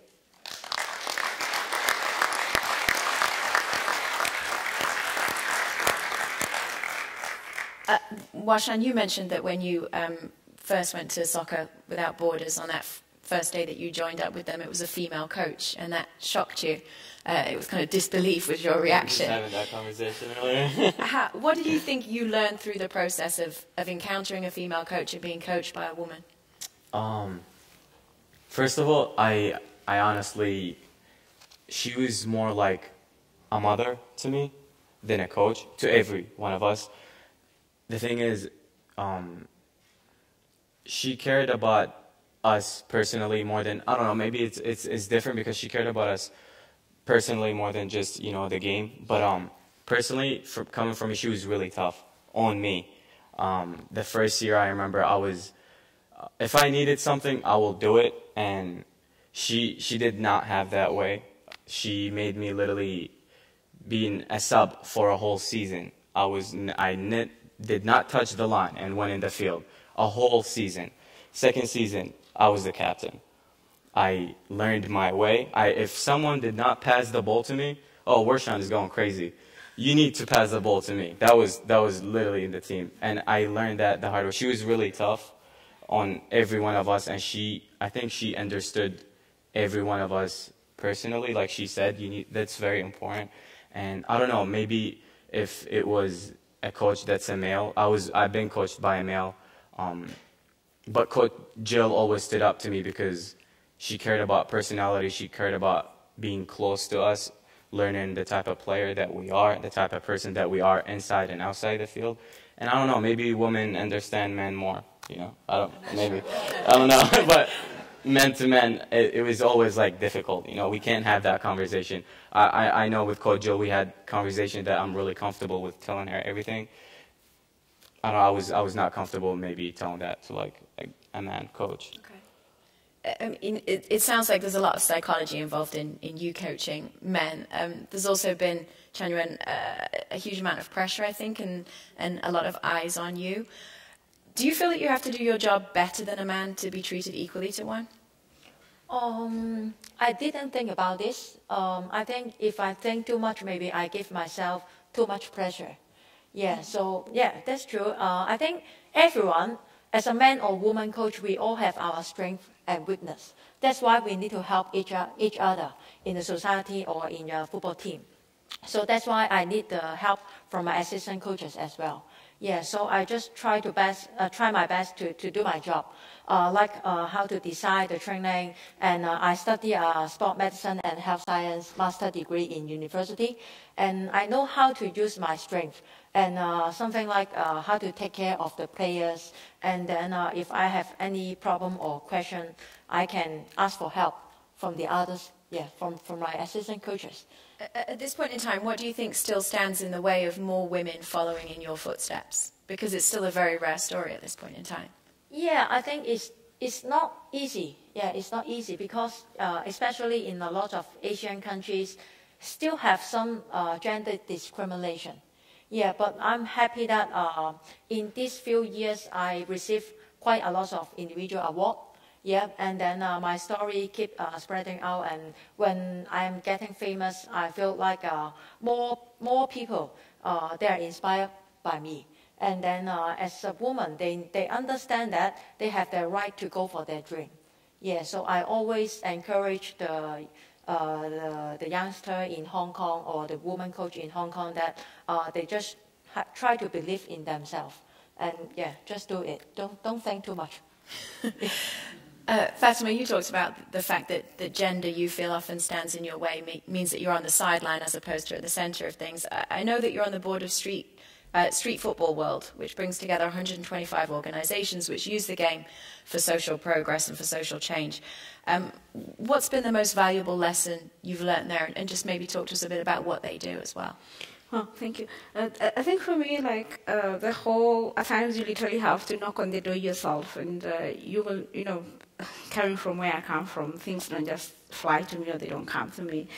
And I had no professional background in football at all. I was 25 years old, and all I wanted was just to kick this stupid thing. And I'm calling it stupid because that is what people think. And they don't know the power of football. And I go carrying around the ball, and people look at me like, can't you do something else serious? And I'm like, but this is the only serious thing. And I found my way to Street Football World in 2010, and I'd organized a game in Marsabit, and a team from Rwanda called me up, and they want to come, and I'm like, are you really sure you want to come to Marsabit? Because first of all, there are no roads. You have to literally ride on top of a truck with cows and goats to make your way to Marsabit. And they made their way there. And the organization was called Esperance, and this was 2010. The World Cup was happening in Africa, and all along, I've always dreamt like one day we will take the trophy home as Africa. And then Esperance led me to Street Football World. And we came to Berlin, and I went to Street Football World offices, and I didn't even know. Like, I thought I was just a lone soldier out there doing what I was passionate about. I didn't know there were so many of us doing the same thing. But like, we were all pulling in different directions, and here was Street Football World bringing together 125 organizations from 78 countries. And I felt, wow, I think this is my home. This is where I need to be. I don't have to be alone out there playing football when there's so many of us doing a similar thing. I met Yogan, and I think he's in the room. And I said, I want to be part of this. In 2011, immediately I did the application. It took us like a year for us to join Street Football World. And ever since, I haven't looked back. 2012, I ran for the board position. I didn't qualify that time, it was in France. Because I felt, as a woman and as a Muslim African woman, I don't want to be on the sideline. I want to be in the game. And for me, being in the game is sitting in decision-making position, being in the board myself. And I felt I had something of value to add. Again, it's all about my voice. You know, I have a choice to, I have something to contribute. And the second time in Brazil, I had my second baby. The first time I came carrying my boy, he was 6 months old, and I would run out of the room, change diapers, come back in the room. I'm running for an election. But still, I'm like, yes, I am a mother. This is what I have to go through. It didn't matter. I have to be in this board. It was so important to me, and people were looking at me, Fatuma, like, you just had a C-section. This baby is 6 months old. It's not right for you to travel. I'm like, you don't know what this means for me. You don't know what it means for me. Second time, 2014, Brazil, I have a second kid, and I could not get her passport because I come from Kenya too. And literally on my face, I was told, oh, she's Al-Shabaab. She's a terrorist. She has to do an interview. And I'm like, seriously? She's only 4 months old. I am breastfeeding. And I look at my husband and I said, you know what? I am going to Brazil. And you're going to take care of your baby. And going to Brazil, I did. It was so painful, and I literally had to, you know, suck out the milk and all the struggles that I went through. But in my head, I'm like, my baby is still tiny. She's a tiny girl, but she plays football. But she will thank me one day for going all the way to Brazil and leaving her behind when she was 4 months old. And I'm like, the Kenyan government denied her a passport, but that will not still stop me from going and running for this position. And in Brazil, I was elected, and we were 3 women were elected to the Street Football World Board. And literally, it changed the whole conversation. It was not about, you know, men talking about women, but we were at the table, seated at the table, making the decision. And currently, Street Football World, now we have a gender equality. It's really the core. Goal number 5 is the core of what we do as Street Football World. And organizations in Kenya and all over the world, it's no longer another issue. Gender is our agenda. And until you take yourself there and push for the door to be open, it doesn't just happen. And I hope I have answered your question. But yeah, absolutely. I think when we talk about equal opportunities, Loretta, often we just think in very simple terms of men and women, but you brought another aspect to the table, and the equal opportunities for people with intellectual disabilities. Do you feel that enough is being done to include them? No, there's not enough being done. There are over 200 million people, like I said, with intellectual disability. And a lot of times we think about discrimination against people because they're a female or a male or their sexual orientation, but we just totally forget about people with intellectual disability. We think about the physical challenge, and it really discouraged me this last week watching the Olympics. All the joy I got out of the Olympics, there was one thing that really discouraged me, that they spoke about so much as a physically challenged, but never the person with intellectual disability. And what's unique about Special Olympics is that they had came with something new into their program, that it used to be just for people with intellectual disability and cognitive challenges, but now they had changed the boat, and they had included people without intellectual disability to compete on the same team with people with intellectual disability. But I think in the sporting world, we still look at people and we look at Special Olympics as just for a happy thing. Oh, what's a nice thing? Special Olympics is not being nice. Special Olympics wants to be inclusive, and they want to be a part of this world. And people with intellectual disability, it used to be that we were shunned and in institutions, and you can only learn so much. Like I said, I went to a shelter workshop. Today I own my own home. When I get home from this conference, I'm going to go and pay my property taxes, ladies and gentlemen.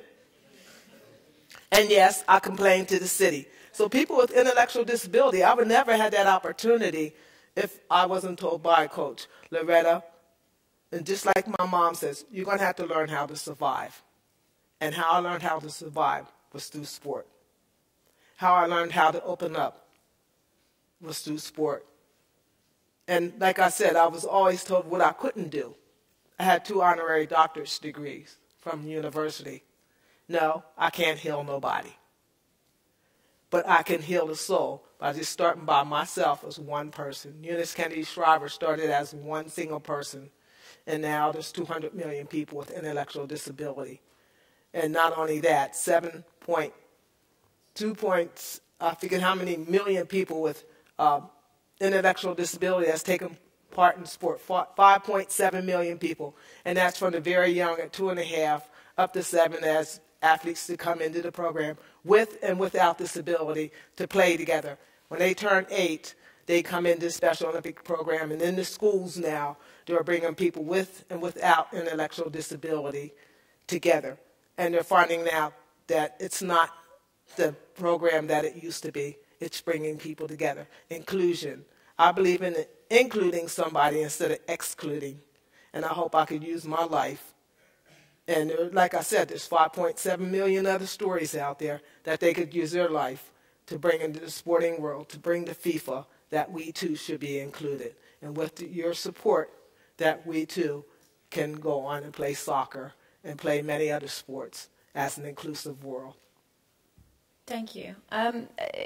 Loretta talked about the fact that she believes in including people and not excluding people. It's obviously something that you believe in too, and you're paying back now with Soccer Without Borders. You're going and meeting these families and trying to get people involved in the program. What are the biggest challenges, do you think, facing people, young people particularly, in the situation that you live? What stands in their way of believing in their rights and their equality and their place in society?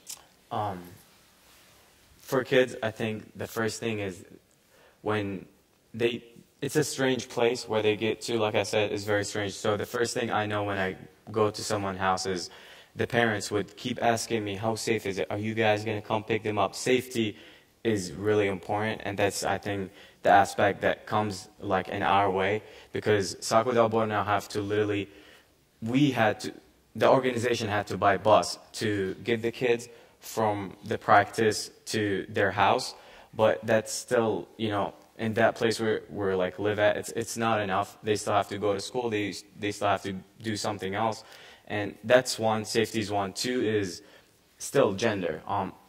The big problem when I speak to parents is, but oh, I have a daughter. Like, you should understand that they're not supposed to play. And I sit there 30 minutes explaining to them, well, this is a whole different world, this is a whole different game. We're all equal, doesn't matter, girl, women, men, we're all human. If she wants to play soccer, why not? Like just her wearing the, being covered because she's Muslim and wearing the hijab, that does not mean she cannot be on the soccer field. She can still have that. And would you have thought that way before your experience with Soccer with Borders, or no. would you have had a different mentality? Honestly, no. It was a different mentality, and I think it has to do a lot with where we grew up and how we grew up and around who we grew up. Coming in with SWB, I spent most of my time. I spent after school literally from about 4 to 5 hours, and on the weekend, I don't spend my weekends home. I spend it with Soccer Without Borders because we have Saturday school and Sundays where our tournaments are. And after tournaments, we like have pizza and take trips. So I was really just surrounded by people who are very open-minded. I was not as a kid, and I would admit that. But during my time and my experience with Soccer Without Borders, I felt like I was more mature to understand this stuff. Even if I'm a Muslim, I still believe that, you know, everyone should be equal in whatever they do. They can do whatever they can, because like I said, sky is not the limit. You know, it's only the beginning. And if you want to do something, if you believe in you can do something, just do it. No matter who you are, what color you are. It obviously makes a huge impact to have women from Muslim regions campaigning for girls to be involved in football. Yeah. Do you think it is equally as important to have men who are Muslim campaigning for those women to be involved as well? Well, yeah, and I believe that if like a lot of men would do that, a lot of professional men who do that and would stand out for the women's. But the thing, like I said, it depends on the people. It depends on their beliefs. If a soccer player who is Muslim and still surrounded by people who are you know, like in a very religious and stuff, I don't think he would understand that. I don't know, I think he like, it should be like, he needs to like open up his mind and be around people and understand that, maybe, you know, meet people or meet women who are trying to play soccer and who are Muslim, to understand their struggle. But I think other than that, I don't think they would understand till they see the people and they see what they're going through. Fatima. Thanks for sharing. Personally, like for me, if my dad did not hold my hand and, you know, take me 2 kilometers at night because we didn't have a television ourselves, then I will not be here today. And look at what he did. It was just so silent. But he started a revolution. Today, 1,645 girls play football in Marsabit. It was a no-no. You're not even allowed to kick a ball. And in terms of like engaging, especially the Muslim community, because there is a lot of misconceptions around Islam, and culture is quoted with religion, and literally you have to understand your religion for you to be able to stand up. And I wouldn't say argue or fight, engage. You know, and we need, what we do in Hodi is we have a program called Breaking the Silence. And I'm not fighting FGM. I'm not fighting girls not being allowed to play football, because I don't want to fight. Because culture will fight back. Religious leaders will fight back. But when we engage, it took us like 12 years, 12 good years, literally just talking to this one imam and talking to him over and over again. What do you think of our uniform? Do we need to change the way the hijab looks? Because the first time I brought 12 girls to play football, 8 of them were kidnapped. And it took me 2 years before I could have the courage to bring back the girls. This was in 2008. But I had to learn from that failure and engage differently. And at times it's how we engage. And if you empower, you know, the people at the front line, the Muslims themselves, to be able to engage internally, then it works out. And look at me now. We have the first ever madrasa team, and I might say even the first ever madrasa team in the whole world. The 45 girls, the 1,600 girls are mixed in like secular school. 45 girls are now in a madrasa. This imam, Jamia Mosque Marsabit, walks up to our office and says, I need a ball, but not one ball, I need 2 balls. And I say, but Sheikh, what do you need 2 balls for? And he says, but all this time I've been seeing the girls playing football, the girls who play Hodi football. are in school, they don't drop out, they don't get pregnant. Marriage is not a priority for them. I want my girls to be like that. I'm like, okay, just have it. You know, and today, he coaches the girls, but he also allows us to come into the madrasa. If that is not change, I don't know what change is. And he went, there was someone in the mosque, and he picks up the microphone, and he makes this big announcement, which is still the biggest for me, and says, I think as Muslims, in Marsabit, we should stop cutting our girls. Wow, 12 years. I had to wait 12 years. But if I was fighting, if I carried a banner, it would not be the same. I would have been kicked out a long time. This year we are celebrating our 15 years. And 15 years now, it's okay for a girl to wear a short with tights inside, hijab and long sleeve jersey, and carry a ball in Marsabit. This is in northern Kenya. And this was the same place I was turned in 2008. So you need patience, but you need also to engage differently. And empowering the foot soldiers on the ground, making investment with the resources, as opposed to an outsider coming to say, you have to do it like this, you have to do it like this. Then nobody cares to listen because you don't look like them.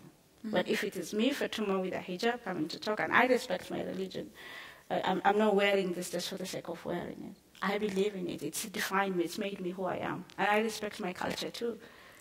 And anytime, I see an elder, I'll always stand up. I'll never sit in front of them. It doesn't matter if I have a law degree, I'm an advocate of the High Court. It doesn't matter. What matters for me, that culture defines me. That religion guides me. Thank you. Interesting.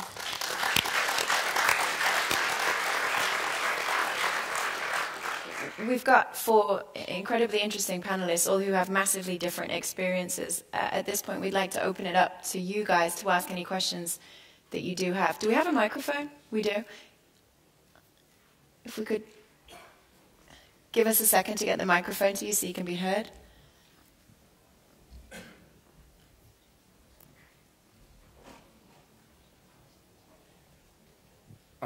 I want to thank every one of you for sharing your experience.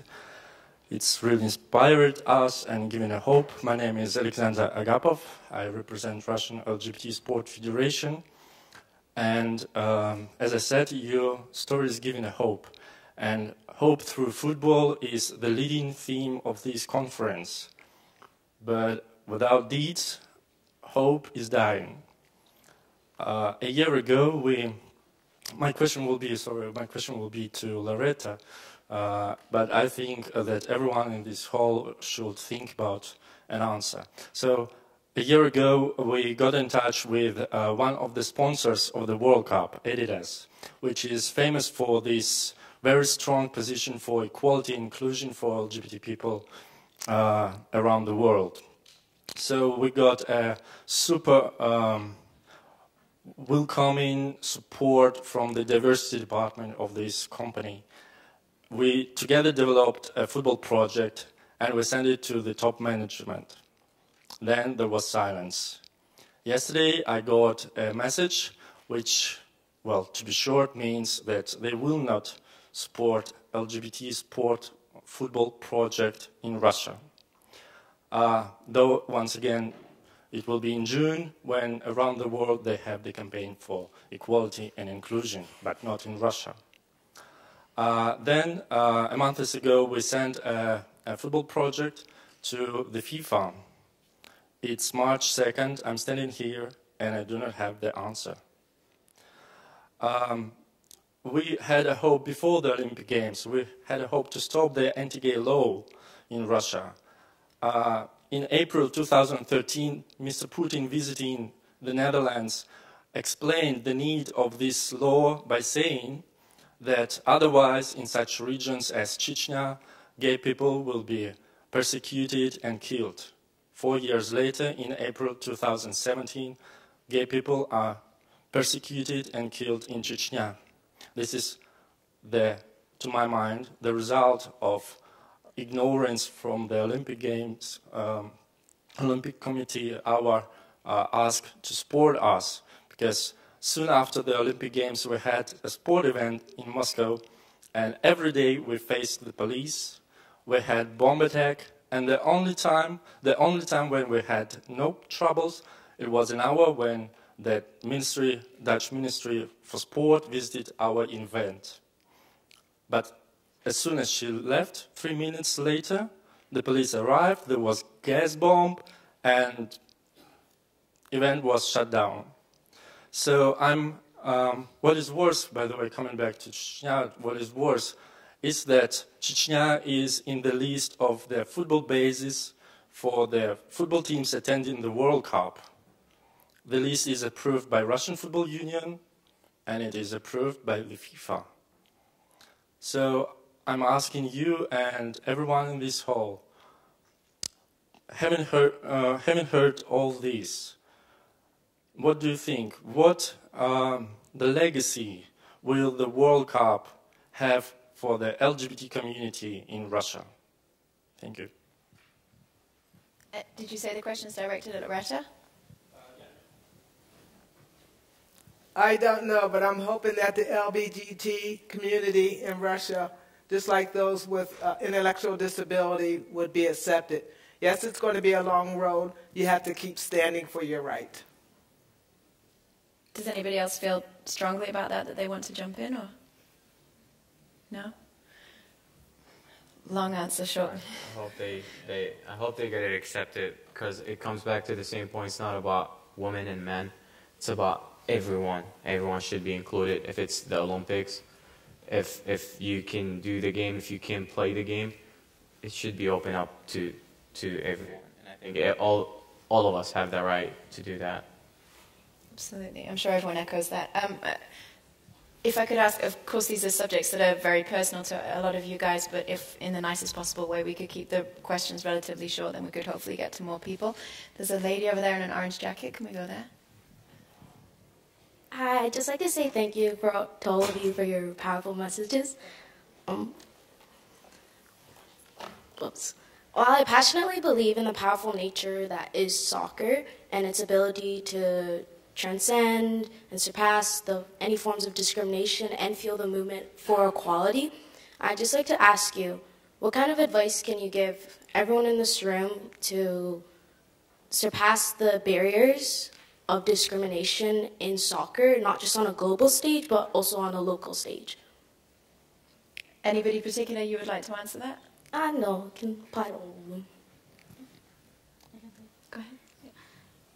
I think, first of all, the fact that you're here for a reason, and the fact that you've heard our stories and all of us have shared, you'll hear more in the afternoon.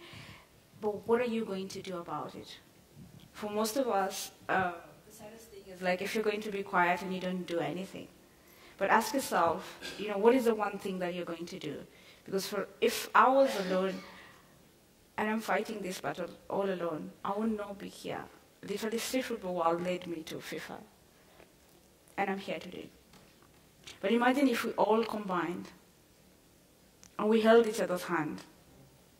I am Muslim. Literally, I go through airports, and every time, for some reason, the special one, the machines will always pick me out for screening. And You're they'll not say, the only one. but they will always say, oh, you're so fortunate.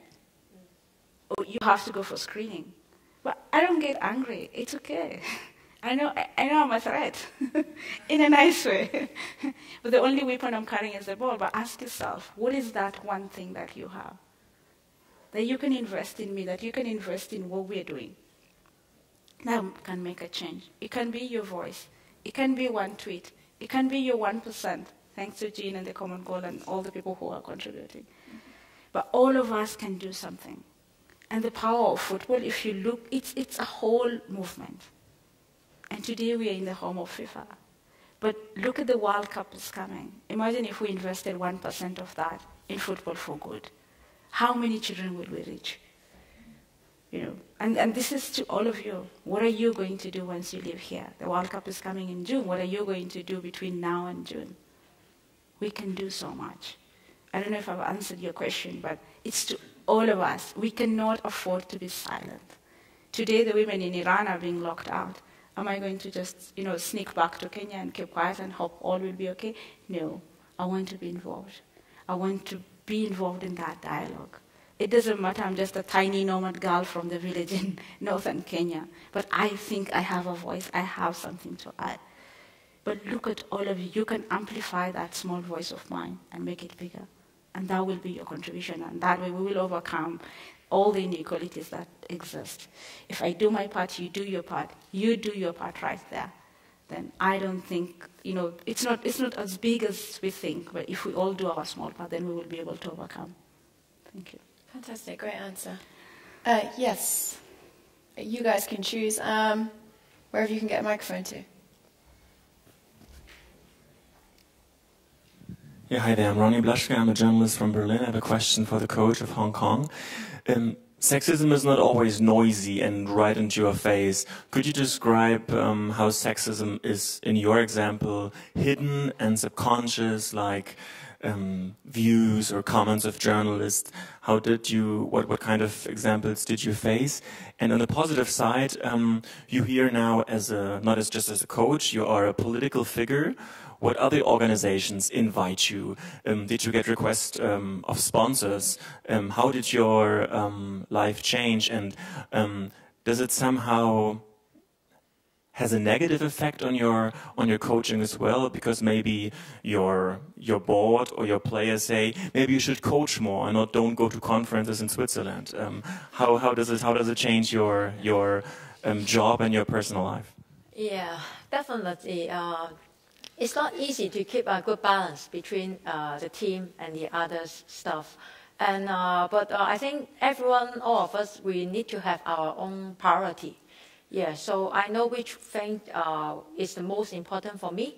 And once I become the head coach, a lot of things that I have to handle, not only not only the players, but also the club's management and also the marketing, a lot of attention from the sponsor or the media, something like this. And but what I think I need to do is I have to focus on my team. Yeah, and I cannot allow some negative impact to my team because of the others business, like the sponsor, or sometimes I'm also like a public figure or a commentator for the Premier League. Yeah, so I think we have to build up the trust between the coach and the players. If they know what you are doing, and if they know how you respect the team, how you put your attention on the team instead of the other things, it is okay, yeah, as a coach, but it is always have to be careful, yeah, to keep a good balance. And that's why I believe that I need to manage my schedule very well every day. Yeah, start from the breakfast. There are a few hands up over there, yeah.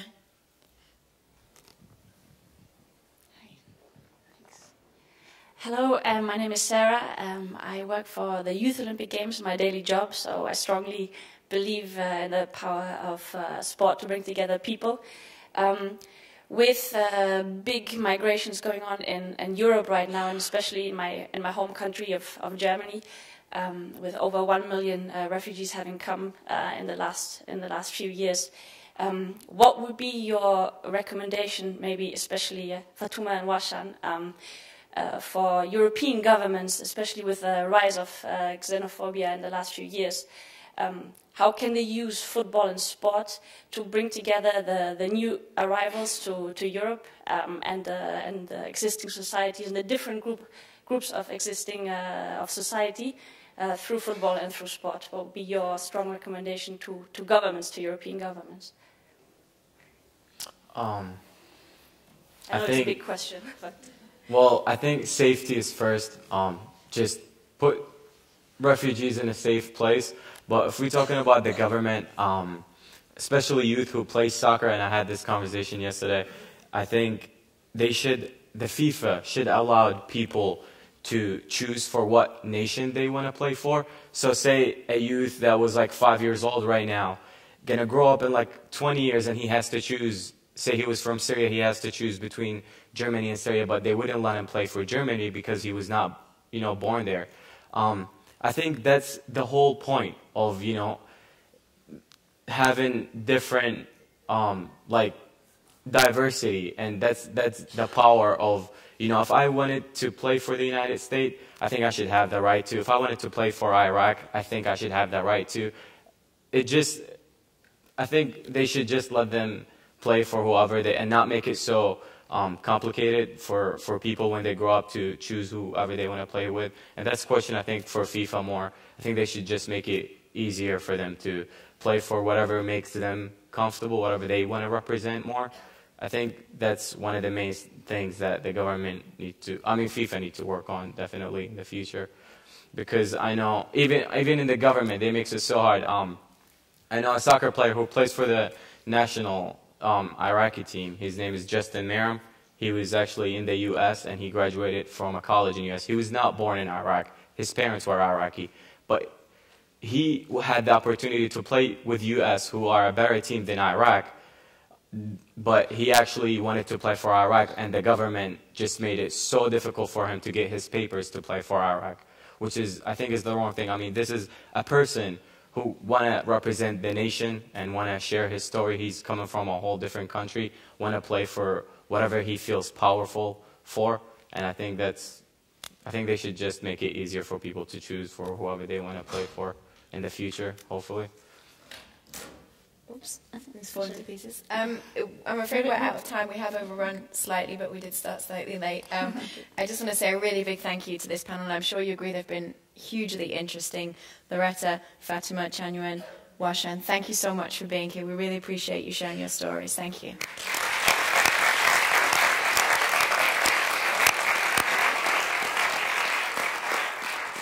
And with that, it is time for you all to go and get a coffee, whatever you'd like to drink. I think it's just outside. Is that right? Can we meet back here at 11:30, 15 minutes, please? Thank you.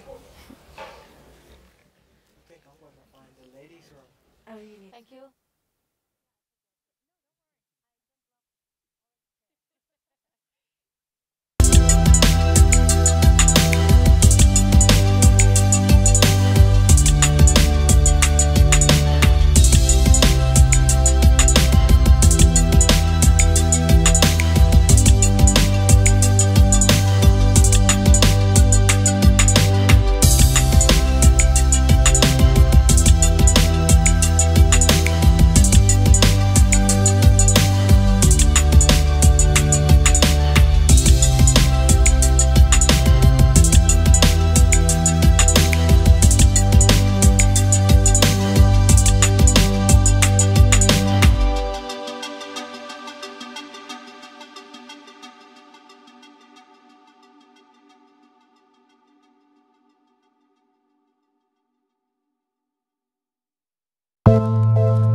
Is my mic on? Can you get my mic on? Hello, hello, hello.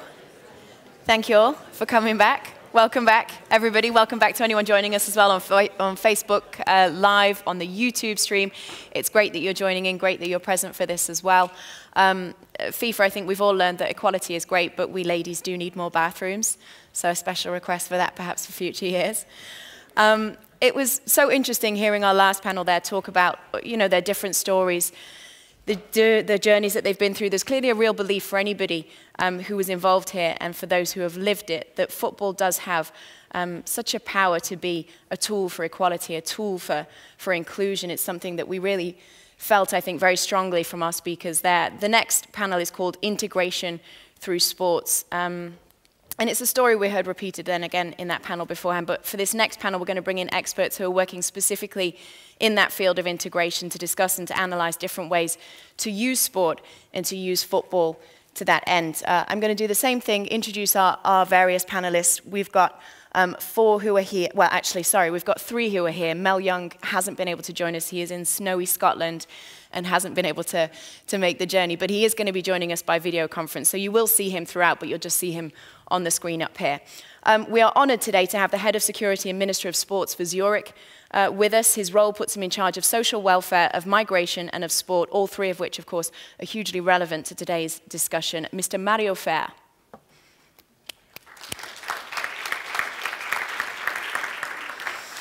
Thank you. We also want to welcome to Zurich the head of the Research Centre for Diversity, Equity and Inclusion at Leeds Beckett University in the UK. He is also, by the way, a professor of equality and diversity in sport and the first black professor to hold that title as well. To share with us the benefit of his years of research and studies, Kevin Hilton.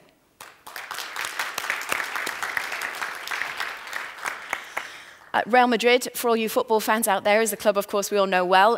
It's at the forefront of world football as well in terms of using football to bring about change. The club's international department works into 77 countries and focuses on football's unique ability to drive change in the lives of children worldwide. We've got the director of Real Madrid Football Club's international department with us today. That's Rosa Roncal.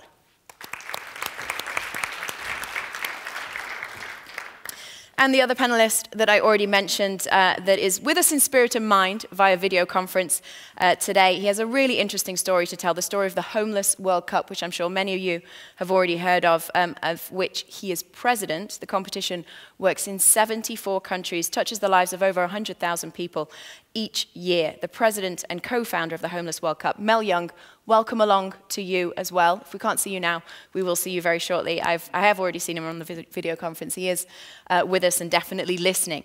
Before we get started, we've got a video for you to introduce you to the subject. So let's play that, please.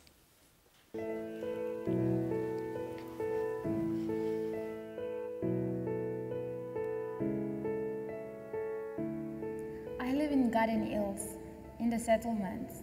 Most of the times we don't have electricity or water, but it's okay, it's fun.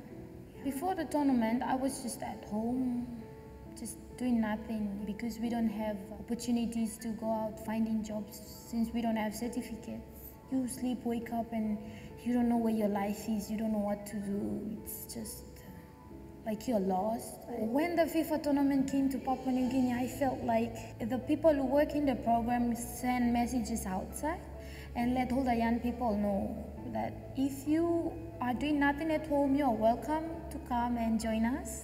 And then they told me that I could go for free courses to get a certificate in order for me to find a job. That's when they gave me a free phone, opened my account, and sent me the first money in my account. And it was so cool. I had to go and try it out in the ATM. I never thought that in Papua New Guinea we could have something like that. I told myself that if I have a second chance in life, I will never waste a little bit of it. I want to show the world that youths in the settlements, we can do something. I need to stand up for them. I want to change their lives like FIFA changed mine. I want to smile every day to everyone. I want to show everyone that I can do this. To wake up in the morning and know what to do every day, not like before.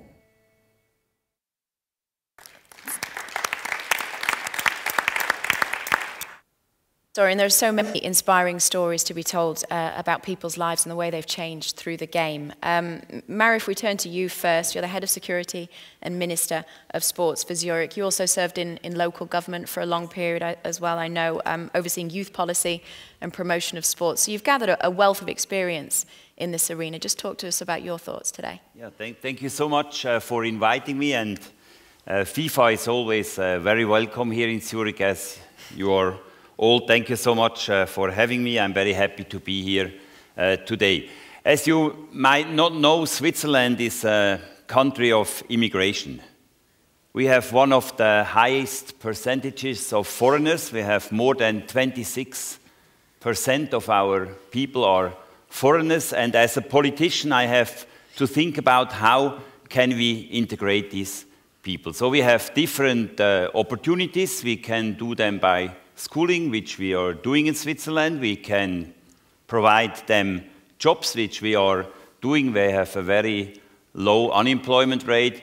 And the easiest way, and Warshan just mentioned it, because there you don't need the language of the country, because sport has a common language, is to integrate them by sport. If you look at our migrants, that the majority of young men who migrated into Switzerland are playing football. More than 20% of the young women in the area of Zurich are playing football. So it is obvious that a politician who tries to be an intelligent one uses the tool of sport to integrate these people. As the Minister of Sport for this wonderful canton of Zurich, I think it's my duty to do as much for the sport clubs, which are very, very important in Switzerland, which play a key role also in the daily life, to support these sport clubs, to provide special programs, for instance, for women who want to be coaches, for instance, for younger people from 14 to 18, we have a special program for them who want to be assistant coaches, which helps the coaches and the clubs to provide direct support for the clubs, providing them their sport facilities and also some sport equipment. That's what we are doing, and we are, beside of that, promoting special programs. For instance, for women, we know that especially in the beginning, some of the migrants have to learn our rules. Some of the young women are not, for instance, allowed to go into a sports club in the evening because maybe there even would be men. Later on, the problem is shrinking, but in the beginning, sometimes it's a problem. So we provide them football opportunities just after school, so they can play 1 hour more in the school. They really enjoy it, and the parents get more confidence. Yes, these young women can also play football, and later on, hopefully, they can get into the club. We are supporting a lot of open events like midnight basketball, like street soccer. If you look at the results, I think we are very, very successful. Switzerland, I think, has always integrated people, a lot of people. Maybe we have learned to integrate also Swiss people, because we have a lot of different cultures in Switzerland. We have 4 national languages, so we always had to find ways to integrate our own minorities. Some 65% are German-speaking, the other ones are French, Italian, and local dialect speaking. So we integrate these people, and if you look, for instance, at local athletics clubs, and I had a lot of experience on the local level, you see how young migrants are, for instance, young Eritreans are running around on the track. They are maybe more linked to athletics. And if you look at our national football team, this is, you could say, a role model for integration. We have some 300 to 400,000, we don't know the exact figure, 300,000 to 400,000 people coming from the Balkans. Maybe 250,000 of them are Albanians. They came 2 times. First, they came as workers, and Secondly, they came after the war in '99. If you look at our football national team, and I will never forget the experience I had at the Euro 2016 when Albania was playing against Switzerland. You had on the pitch 16 people with Albanian roots, obviously 11 playing from Albania and the other 5 playing for Switzerland. You had on the same time on the pitch 16 or 17 Swiss passports, obviously 11 for the Swiss national team, but more than half of the players playing for Albania, they had also a Swiss passport because they are living here and playing for Swiss football clubs. And you even had 2 brothers playing against each other. Xhaka, which you certainly might know, the one is playing for Arsenal, and the other one is playing in Switzerland for Basel. So if you see that, and if you feel and if you know that these Albanians are playing either for Albania or for Switzerland, are role models for the kids we have here, for the Albanian kids, and that hundreds and thousands of them are going to play football. This is, for me, a role model for integration. We support that, we heavily support that, and we will support that in future, because we always have thought and we always will think that sport is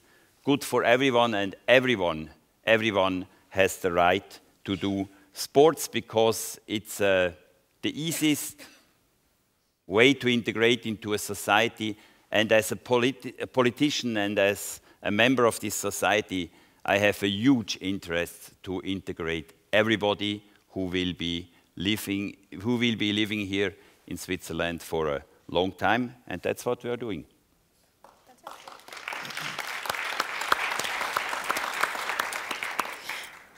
Kevin, there's obviously a lot of people in this room who try and work actively in integration through sports. You must feel like you have kind of the other side of the coin in that you do the research of the data that tells them what's working and what's not working. Do you want to talk us through what you do? Yes, can you hear me? Can you? Yeah? Because I didn't flick a switch or anything, so I don't... So the thing about doing the job that I do, doing the research that I do, is I tend to be a bit of a killjoy. I tend to encourage people to challenge their assumptions and to clarify, things like, what do you mean by integration? How do we know when we've reached this ideal? So to get people to think critically, for me, is an important part of my work, and to work with people to define what the problems actually are, rather than myths around problems, are really, really important parts of the job before we then go ahead to do anything. So for example, we're talking about hope today. Sad old me would be thinking, well, what do we mean by hope? Hope might be seen as the promise of something good, that something good might happen. So my question is, should we be the ones hoping, or should we be the ones engendering hope? Okay, so that's a big question, because some organisations and individuals are quite happy to be the ones hoping for change. And it's not likely to, change isn't going to happen by chance. Transformation isn't going to happen by chance. So we need to, so as we're talking about hope, I'm thinking, well, what do people mean by hope, and how is it then engendered? I don't know. You have 2 slides, do you? I've got a slide of a great book that only came out yesterday. The first one, Contesting Race and Sport, gets people to think more critically about issues to do with sport and race clearly, but more broadly to do with critical thinking in society. So for me, I use kind of critical race thinking, critical race theory, and in it I start off by exploring the different manifestations of racial dynamics. So I look at different contexts where race finds itself. and how those racial dynamics, how race and racism become salient and perhaps can then be disrupted. But it's important for us to understand the benign context where racial dynamics play out, where racism is at play. So within the Contesting Race and Sport book, available from Amazon right now,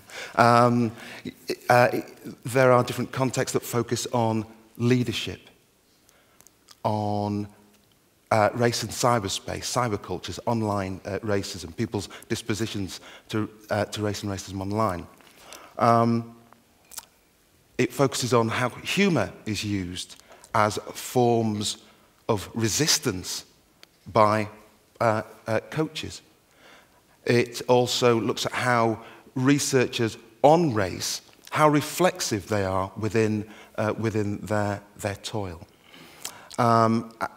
So for me, that job of getting people to think critically and reflexively about the language that they use, the research that they do, is so important before they go on to do something.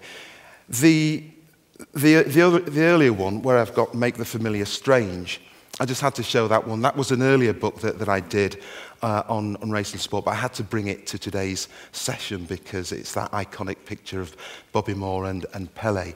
And there I outline some of the fundamental theoretical ideas that are developed further in Contesting Race and Sport. Shaming the colour line is a reference to the work of Du Bois, who said that the problem of the colour line, racism, would be the problem of the 20th century. And I'm saying it's the South African sports minister recently passed, said that for us to engender hope, some people will have to lose their privileges. And we need to be prepared to challenge those people within hierarchies to lose those privileges so that we can engender hope and redistribute resources. Let me do a quick show of hands. A quick question for you. Put your hands up if you would be willing to change places with black, Asian and minority ethnic people in terms of how they are treated in sport. So if you would be happy to be treated the way black, Asian and minority ethnic people are treated in sport, put your hands up. And there indeed is the issue. There's the problem. Clearly, we're all in this room recognizing that others have a differential experience to ourselves. You know, the black, Asian and minority ethnic people are sitting there thinking, well, you know, I know this already. Others might be thinking, yeah, I hadn't even thought about some of these issues. And I recognize that I myself am implicated because I can't be neutral where it comes to equality. I can't be neutral where it comes to race. If we can flick to the next slide. So what I was hoping that we could think about today is this spirit of equality and inclusion. What is the spirit? It's one thing to say yes to saying no to racism. We can easily all say that. We can all say yes to respect, but that doesn't force us to actually do anything. We can all say yes to the Rooney Rule, but at the same time, we can ask a white manager if they'd be willing to take a job, and then we can interview people of colour in a way to subvert the Rooney Rule. So that's not the spirit of the Rooney Rule. So if we're going to implement something like the Rooney Rule, we need to embrace the spirit of change. So I've just identified 6 things for us to perhaps think about today and as we pass through 2018 through the World Cup and so on. So we need to see ourselves as complicit, as active individuals and organisations in the process of change. We need to understand, and this is again reference back to the book, we need to understand the complexities of race and the intersections of race with gender, disability, class, sexualities, and so on. We need to understand those issues, those problems for people, and then perhaps we can move forward.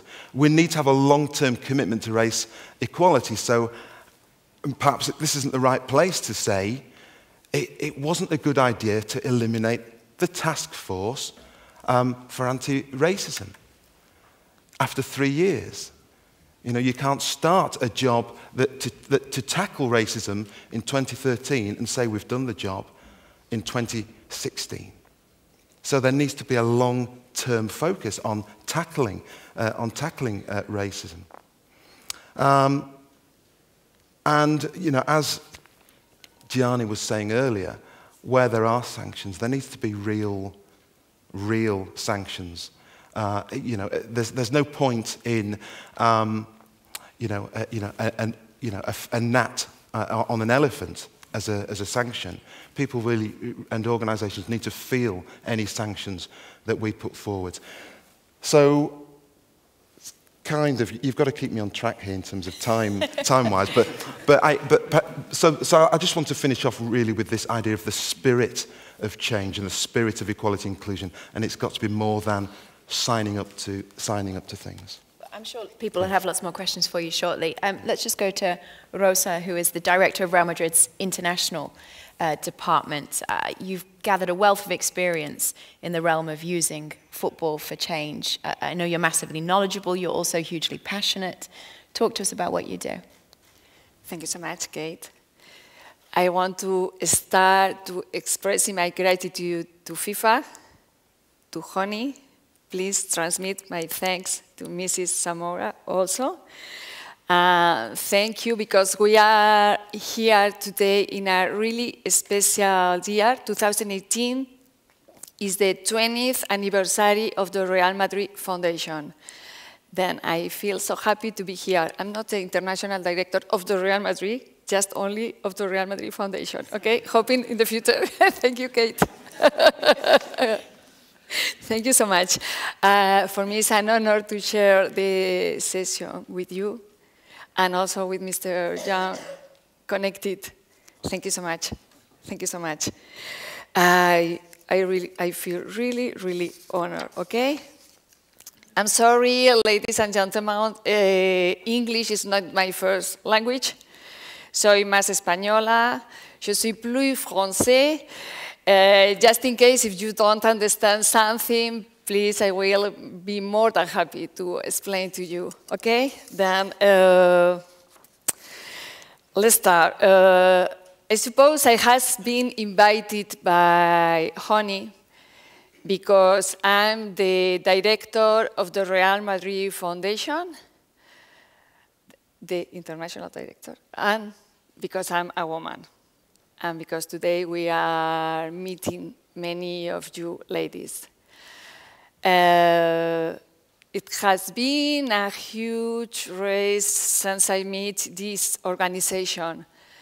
And I has been part, I feel so lucky because I has been part of the worldwide expansion of his activity. Meaning, in 2010, we have presence in 10 countries, and today, 2018, we are present in 77 countries. Of course, I have a great professional and committed team behind me. Let me share with you why the Real Madrid Club has created his foundation and how we work.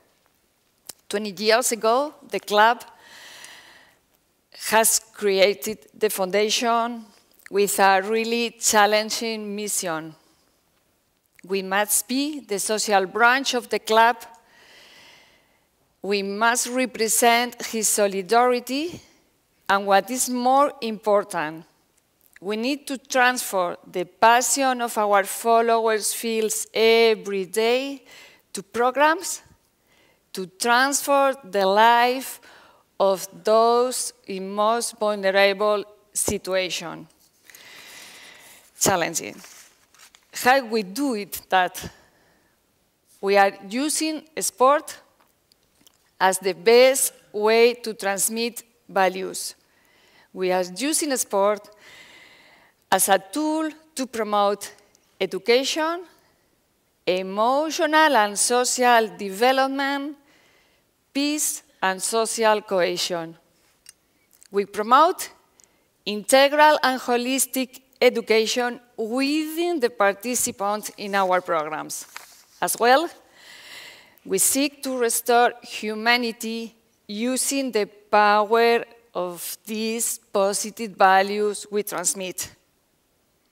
Individual positive values of motivation, autonomy, equality, health, as well as social positive values are respect, companionship, and self-esteem.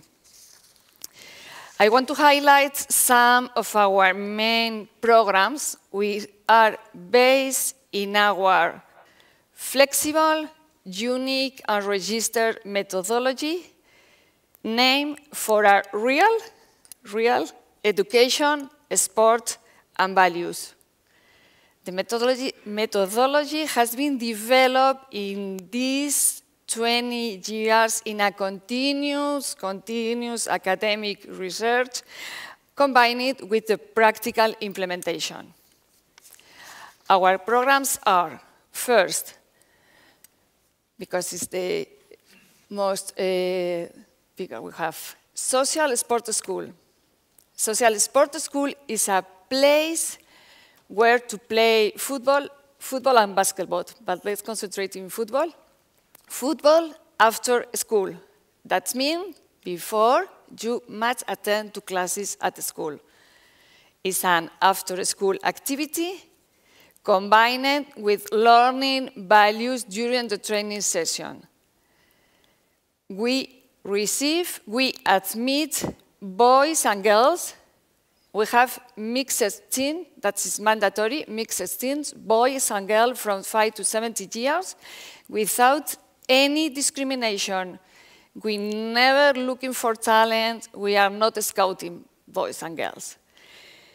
This is not a sport school, it's a social sport school. Why we add social? Because all our school, including social activity, that it must be medical checkup, nutritional support, tutoring classes, psychological support, and some cultural programs, among other activities. After social sport school, we have also adaptive sports school. Our children with any physical or intellectual disability play football, also football and basketball, to be integrated and to encourage them to increase their self-esteem. We have also programs of football in foster houses. We need also to motivate our children that live in the foster houses for many familiar situation, complicated life in the foster houses, to increase their self-esteem and to motivate them. We are working in the penitentiary centers. We are involved in the reintegration of the prisoners to the society, helping them through sport. We are working deeply with the value of respect, you can imagine. We are present in hospitals. We have adapted the training session to the special situation of the children that must stay in a hospital for a long-term treatment. We are also supporting elderly programs because sport is good at any age. The program with elderly promote their social integration and their motivation. As well, we are working in homeless houses. This is the same, to motivate it, to reintegrate it to the society. We are working in the homeless centers in Spain with the Red Cross. That is a new program for us in this season, and we feel so proud of the first result. 20 years of activity, it's too much. Let me summarize in some figures. 800,000 direct beneficiaries, 77 countries in the 5 continents, more than 350 social sport schools, more than 1,000 coaches teaching in our methodology in these 77 countries that are not Spanish. We have 18 adapted schools, 36 programs in foster houses, 14 in hospital, 24 in the penitentiary centers, and only in Spain, that's program for homeless center. All of this program, all of them, has a ball on it. Let's see what a ball. There is nothing as simple as a ball. Let's see what a ball is capable to do inside the Real Madrid Foundation programs. Please, the video.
great to just get a taste of some of what you guys do. I'm sure people have questions for you shortly. We do have Mel Young, who's with us as well, who you can all see hopefully up there in the little video screen. As I said, he was stuck in the snow in Scotland, hasn't been able to join us. I think anybody that hears about the Homeless World Cup gets hugely excited about the project and really inspired by the idea and what you've managed to achieve with it. Mel, if you could talk us through some of that, that'd be great.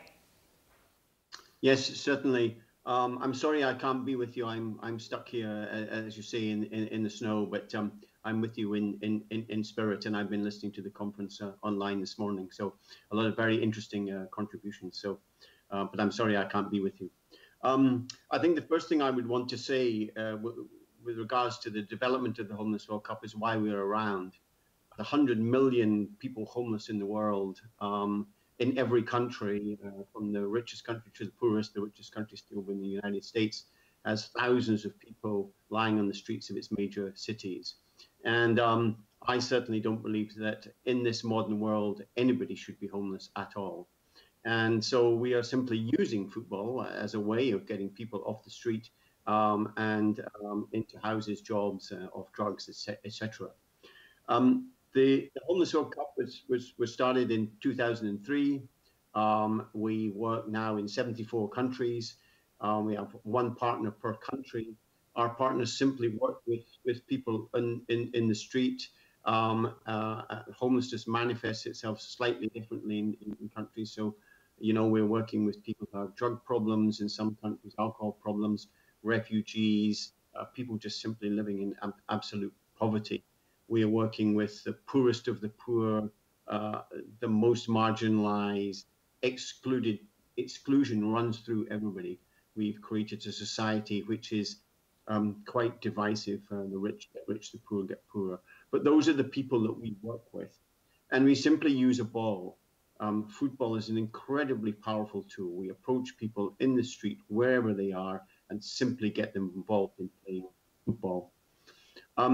We then have once a year our annual tournament, and it goes in different cities around the world. We've been in Rio, we've been in Melbourne, in Paris, Mexico City, and Glasgow, Oslo. And what happens is that a team is selected in different ways from those in those countries to represent their country and come to the city. This last year we were in Oslo. There was 48 men's teams, 16 women's teams participating. It's a week-long tournament where they play street soccer, which is a 7-minute each-way game with four people on, 4 people off, so eight on a team. And each team is sponsored from their own country to come. They're representing their country. They're playing in the national costume of their country. They're very, very proud to do so. The actual event itself, which lasts a week, a lot of people come along and watch. Teams are at a very different standards. They all get to play against each other. If teams lose, they don't get sent home. They get to play different, what we would call plate competitions. So the event itself is competitive, but inclusive. So it's like a mass marathon, if you like. So the good players can beat the world record at the front of the race and others can participate. So our whole notion is simply using football as a way to create change. And then we have measurements in it, and we find that nearly 70% of our participants have changed their lives completely as a result of being involved in programs. So got off drugs completely, gone to college, got into housing, got jobs, it changed their lives completely as a result of football. Football is the open door, the first step that people take. And the power of football is its simplicity. People understand it, whether they're rich or poor, and can participate in it. It's a language that connects people across countries. So we have players who play against each other who can't speak to the same language, can't understand the word, but are together through the football. It's an extremely powerful tool that we use. It's also very, very inexpensive because basically all you need is a ball. So we we look at what potentially complex problems of homelessness, create simplicity, and create pathways out of homelessness. And that football side thing is very powerful. And I think it's important to point out that throughout the world, football clubs, and we've just heard from Real Madrid and the work that they do, in fact, football clubs, football associations and federations are doing a lot in terms of the wider community. If you compare the football industry and compare it with the car industry or the alcohol industry or the or any other mobile phone industry, football does much more in terms of trying to create change within the community. I believe actually it's a tool, it's a language which could be doing a lot more. So in terms of tackling homelessness using football, we're able to do a lot through the Homeless World Cup. And critically, it's that connection, that's that change. So for example, when we had our Homeless World Cup in Mexico a few years ago, 168,000 people turned up to watch during that week. That's our biggest number. So that's 168,000 people, if you like, come to watch homeless people play football. But in the process, you're creating a really significant change. First of all, in the players themselves, because they stop. We don't refer to them as homeless anymore. They become footballers. They are representing their country. It's a real game. There's referees. There's rules. And it's something that they really want to participate in win. So it's a real competition. It's not a patronizing competition that's been set up just for homeless people. So the homeless people are changing, but significantly so are the people that are watching, because normally they have a stereotypical view of homelessness, which is different. And here they are cheering on their footballers. So we stop referring to our people as homeless people, but refer to them as football. And that's an incredibly important psychological change that's taking place amongst everybody. And that's how you're creating change. The kind of final point I would want to make here is about measurement and about change. We do a lot of research into what's happening with our players. We have a lot of really good anecdotal stories, but I mentioned the 70% figure before. So many of them changing their lives. Some staying within the football industry, becoming referees, becoming coaches, and earning a livelihood out of that. But others just coming into mainstream society. But we've got some statistics that we had a research company called Pro-Social Value in America do for us, independent research, which showed that our event in 2016 was worth $364 million in social capital value. So they have 3,000 spreadsheets behind that figure. And that shows you the intervention, the value of the intervention in a pecuniary sense that so many people are concerned about. So many people want data now, proof, shows the proof of what you're doing. So we have now financial figures from independently verified, and we are building a movement with our football colleagues, and we can do so much more to create change. Our long-term aim at the Homeless World Cup is not to exist, because we shouldn't have any homelessness in the world. That's where we come from. In the meantime, there appears to be major problems, so we'll use it. Football is a massively powerful tool to create change, and we've proved that, and we think we could do much more within the football world to get to a point where we can end homelessness forever. Thank you.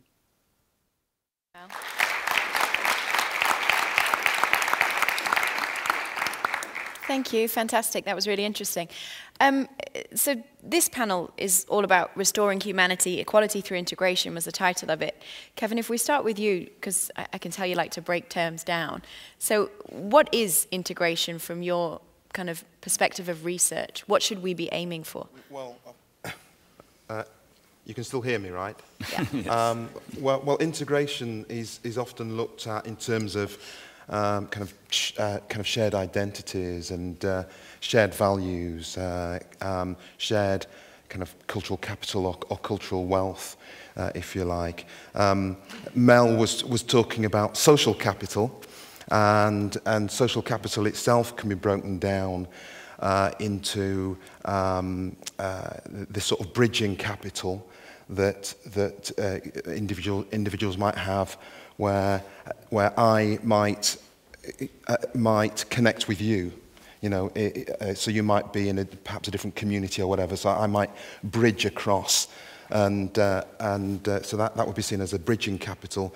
And then there might be, and this is something that I saw in Sport Against Racism Ireland, where they do it with refugees and asylum seekers, where as part of the process of working towards integration involved a level of separation through developing this kind of bonding capital. So as new migrants came to Dublin, let's say, then safe spaces were created within these new communities, and that enabled them to bond first, and then they were taking part in football in the what they call their Intercontinental League. So bonding first within their teams, within their kind of new communities, and then after a while, as part of the process, they were able to bridge across, and as people were transferred out of teams, to play in other teams and to connect with other teams. So integration itself isn't. There's this ideal that people talk about in terms of integration, but we need to recognise that if we use a kind of a community development, social justice approach as a process that we need to recognise to move people from where they are to where we might want them to be. But we also need to recognise that there is individual agency, and some people may not want this thing that you call integration, and that's something that we haven't talked about. But yeah, I don't know if that. Yeah, that answers the question, definitely, yes, I think. Yes. Mario, you obviously have worked putting together a lot of these programs that do target integration, whatever we might mean by that. What are some of the challenges that you think that people who are trying to foster integration and to foster equality within local communities, what are some of the challenges that they face in projects that they put together, and how have you found ways around that? First of all, for me, integration is a two-sided process, and at the end, both should be comfortable. Then I think an integration is successful. So an integration, first of all, needs some time. You cannot expect an integration within 1 week or 2 weeks or 3 weeks. I think in Switzerland we are quite successful to integrate people into the working process, and Swiss people are quite easily. If you work, if you contribute something to the society, you will, on the long run, find open hearts. And beside that, because this takes some time, I think sport is really a useful tool. And a society like the Swiss society or Middle Europe society should really understand that a successful society is a society which can integrate people. Switzerland would not be economically successful if we would not have integrated people, because unfortunately, including myself, we are not producing enough children. Sorry for that. I just have one child. I'm a little bit under the standard I should be, but migration helps us to be economically successful. And if you look at sports, I mean, I like to say that if we would not have integrated after the war in the Balkans, if we would not have integrated the Albanian people, we would have more youth crime today. Youth crime is going down, and our football national team would not be number 8 in the world. It is just because of 5 Albanians who played against Albania, 1 from Bosnia, and some which have their roots in Africa. If you look at the names, you find 2 or 3 somehow originally Swiss names. So integration is a must for a successful society, and I think we are doing quite well. But you were looking at me then, because I thought you... Because you were skeptical after I have... No, I thought you'd heard that I've got 3 children, and somehow you wanted me to integrate into Swiss... You're welcome. As I would say, as a professor, you're welcome at Anytime. We have a lot of foreign professors. They also help us to be successful. Okay. So please move to Switzerland. My wife will be watching this. You realize that, don't you? You can support the Football Club of Zurich or the Grasshopper instead of Leeds United, because they always struggle to get back into Premier League. So come to Switzerland. Moving on. There you go, Kevin. Yes. Rosa, talk to us a bit more about what you do, because it seems like the foundation runs a variety of different programs in lots of different areas. So people with disabilities, making sure that people are fed, making sure that people are educated. Why did you choose to work in so many different regions, not just in Spain, and why across so many different areas?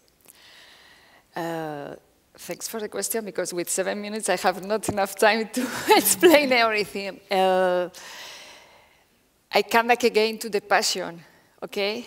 The Real Madrid football club has so many followers in all the countries that this rely in a high responsibility in each of them. Then when we want to work and to invest in each country, we think that it's most important to invest always on the children. That is the future. That is the most valuable capital in each country. Then first, we start choosing the natural countries to cooperate, that is ones the Americans ones with the same language, that feel so passion for the football, they are the natural sport. Then we came to Africa because it was the feeling of solidarity what pushed us to support all the projects we have in Africa, and also because in Africa they live for the football, they close the country because there is a Clásico, they close the magazine shops and everything. Then the passion of the football is here, and our solidarity is also with Africa. Why not Europe? If we have so many children and so many different groups of beneficiaries to support in Spain, why not to work also in Europe? Then we expand our activity to Portugal, Romania, Hungary, Italy, Azerbaijan, and also Russia. Because to integrate, to promote values, to get equality in all the aspects is always needed in all the countries. And then we jump to the Asian countries because the interest in the football activity is increasing because the children need to be part of that universal sport. Then they are asking to us to help them to change the cricket, to change the basketball, to the football, because they know playing football, they will be part of that universal family. Then this is more or less why we extend our activity all around the world. And what about different groups? Because sport is not only useful for children, it's also really a powerful tool to support adults in any age they have.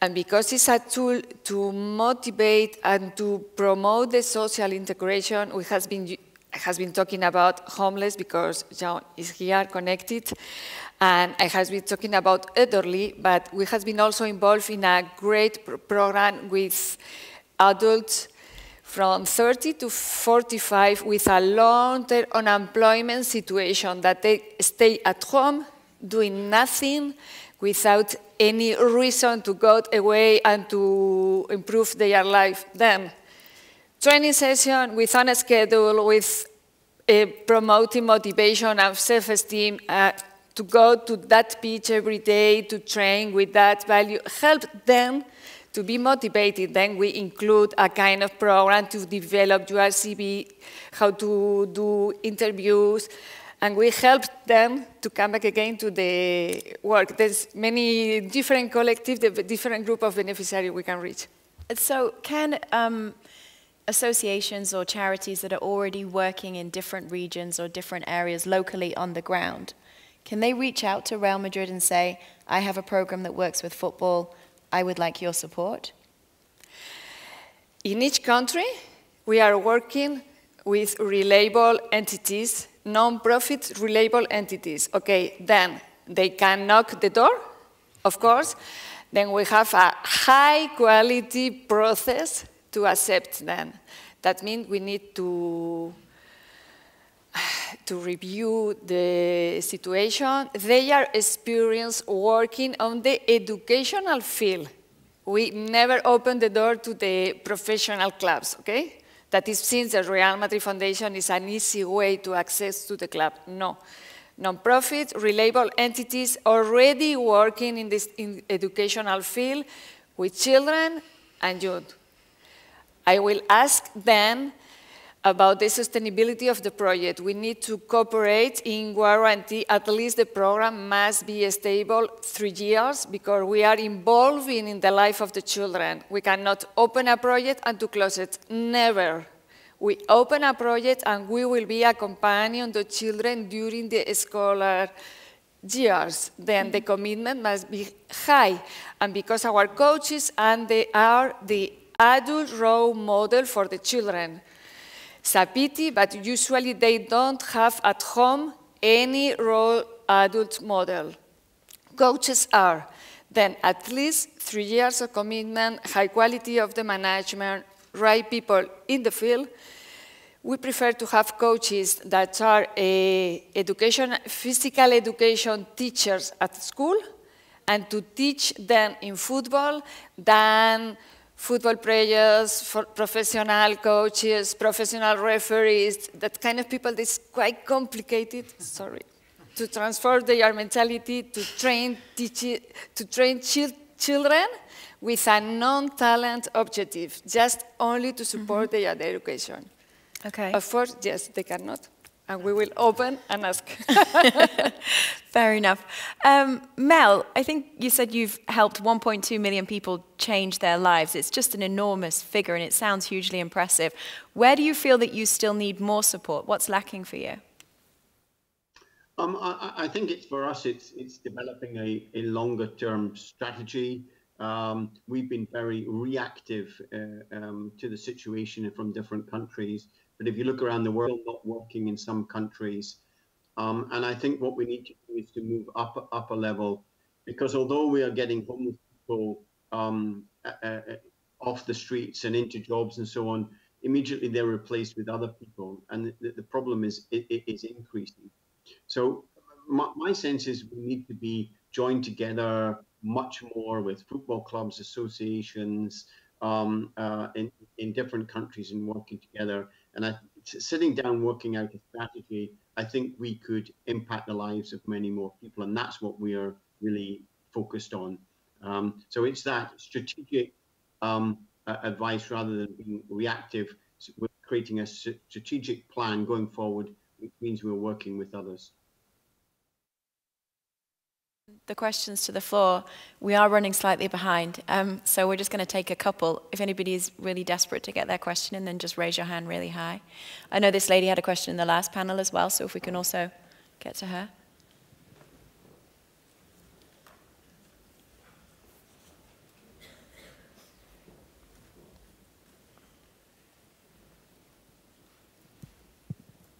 If we can keep the questions relatively short, that'd be great.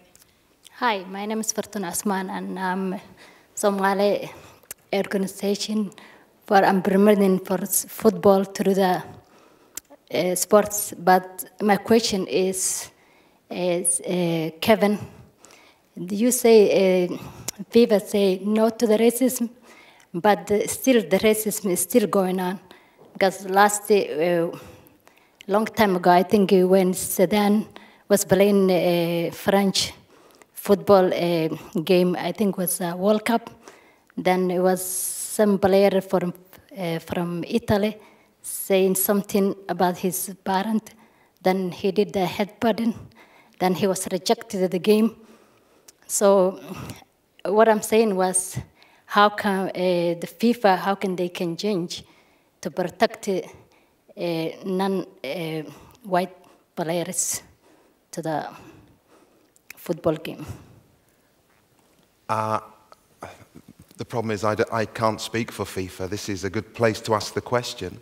Maybe if there was somebody from FIFA here, they might be able to respond to that. I mean, I don't think it's enough to say no to racism, but I was saying quite clearly that where there are punishments, they really need to be felt.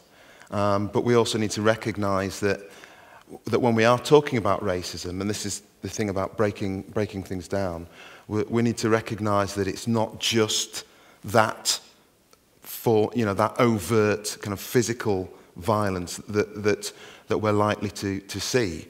There are institutionalised forms of racism, in addition to the wider racism that we see in society finding its way into sport and then round and round the merry-go-round.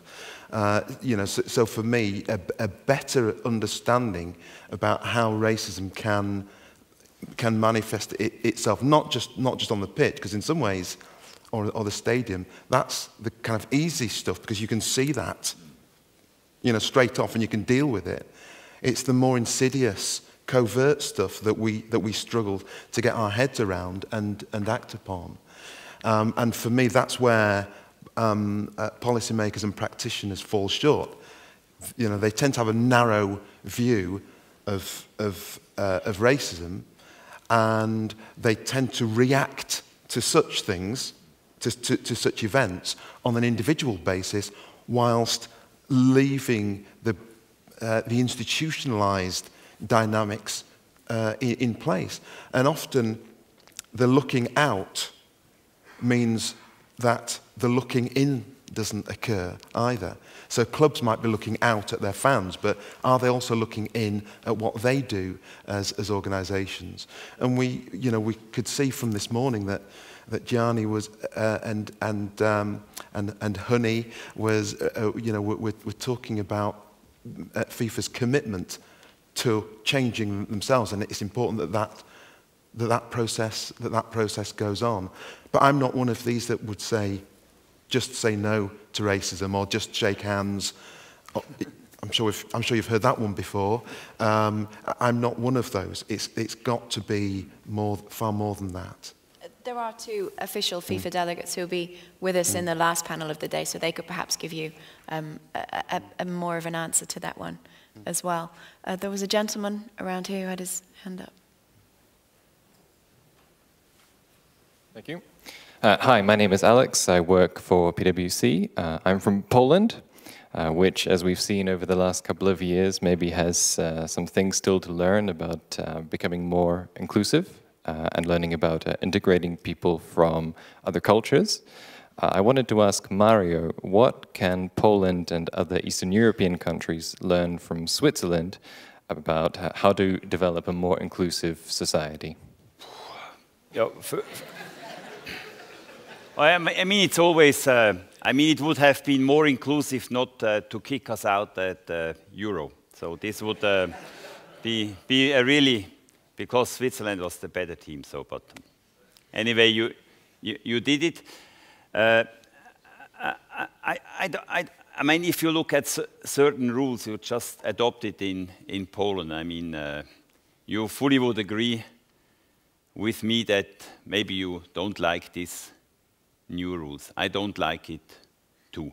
So if I would be a politician in Poland, I would say, why are there in the middle of Europe some societies more successful than others? Societies without oil, without natural resources, not even with enough children. So, I mean, why are they successful? And if you look at the history of Switzerland, I mean, it's only one explanation, but if you look at the history of Switzerland, we didn't have a civil war since 1848. We practice a kind of democracy which comes from the roots of our society, from the communities. We really try to integrate ourselves because we also have a French-speaking minority, 27%. We have to integrate. They always say you are not fair enough to us, then we make one step more as majority society, German-speaking majority society. So we have learned this over 170 years, and we are still trying to do this. And if you look at the youth unemployment rate in Switzerland, which is 3-point-something%, this is a key. But why could we achieve at such a low youth employment rate? Because somehow we could integrate all these young people who were coming after the Balkan wars. And it was not easy. They were not all welcomed. I mean, we are not so open-hearted in the beginning, but if you arrive, if you work hard, if you go into a sports club, very, very, very a good thing for you if you go to a sports club or to any club, because Switzerland is a society full of clubs, and social integration happens on the professional base and in a sports or culture club. If you do this, and if you support as a politician these processes, I think you can be successful. But it's hard work to do. But at the end, Switzerland is quite successful economically from the sportive point of view, and we also have FIFA.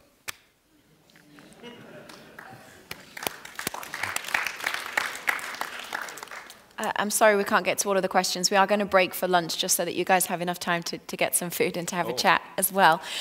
Mario, Kevin, Rosa, Mel as well, thank you so much for taking the time to dial in. We appreciate you. Have a good day. I hope the weather clears. Thank you, guys. Oh, I have Muchas gracias. Muchísimas gracias.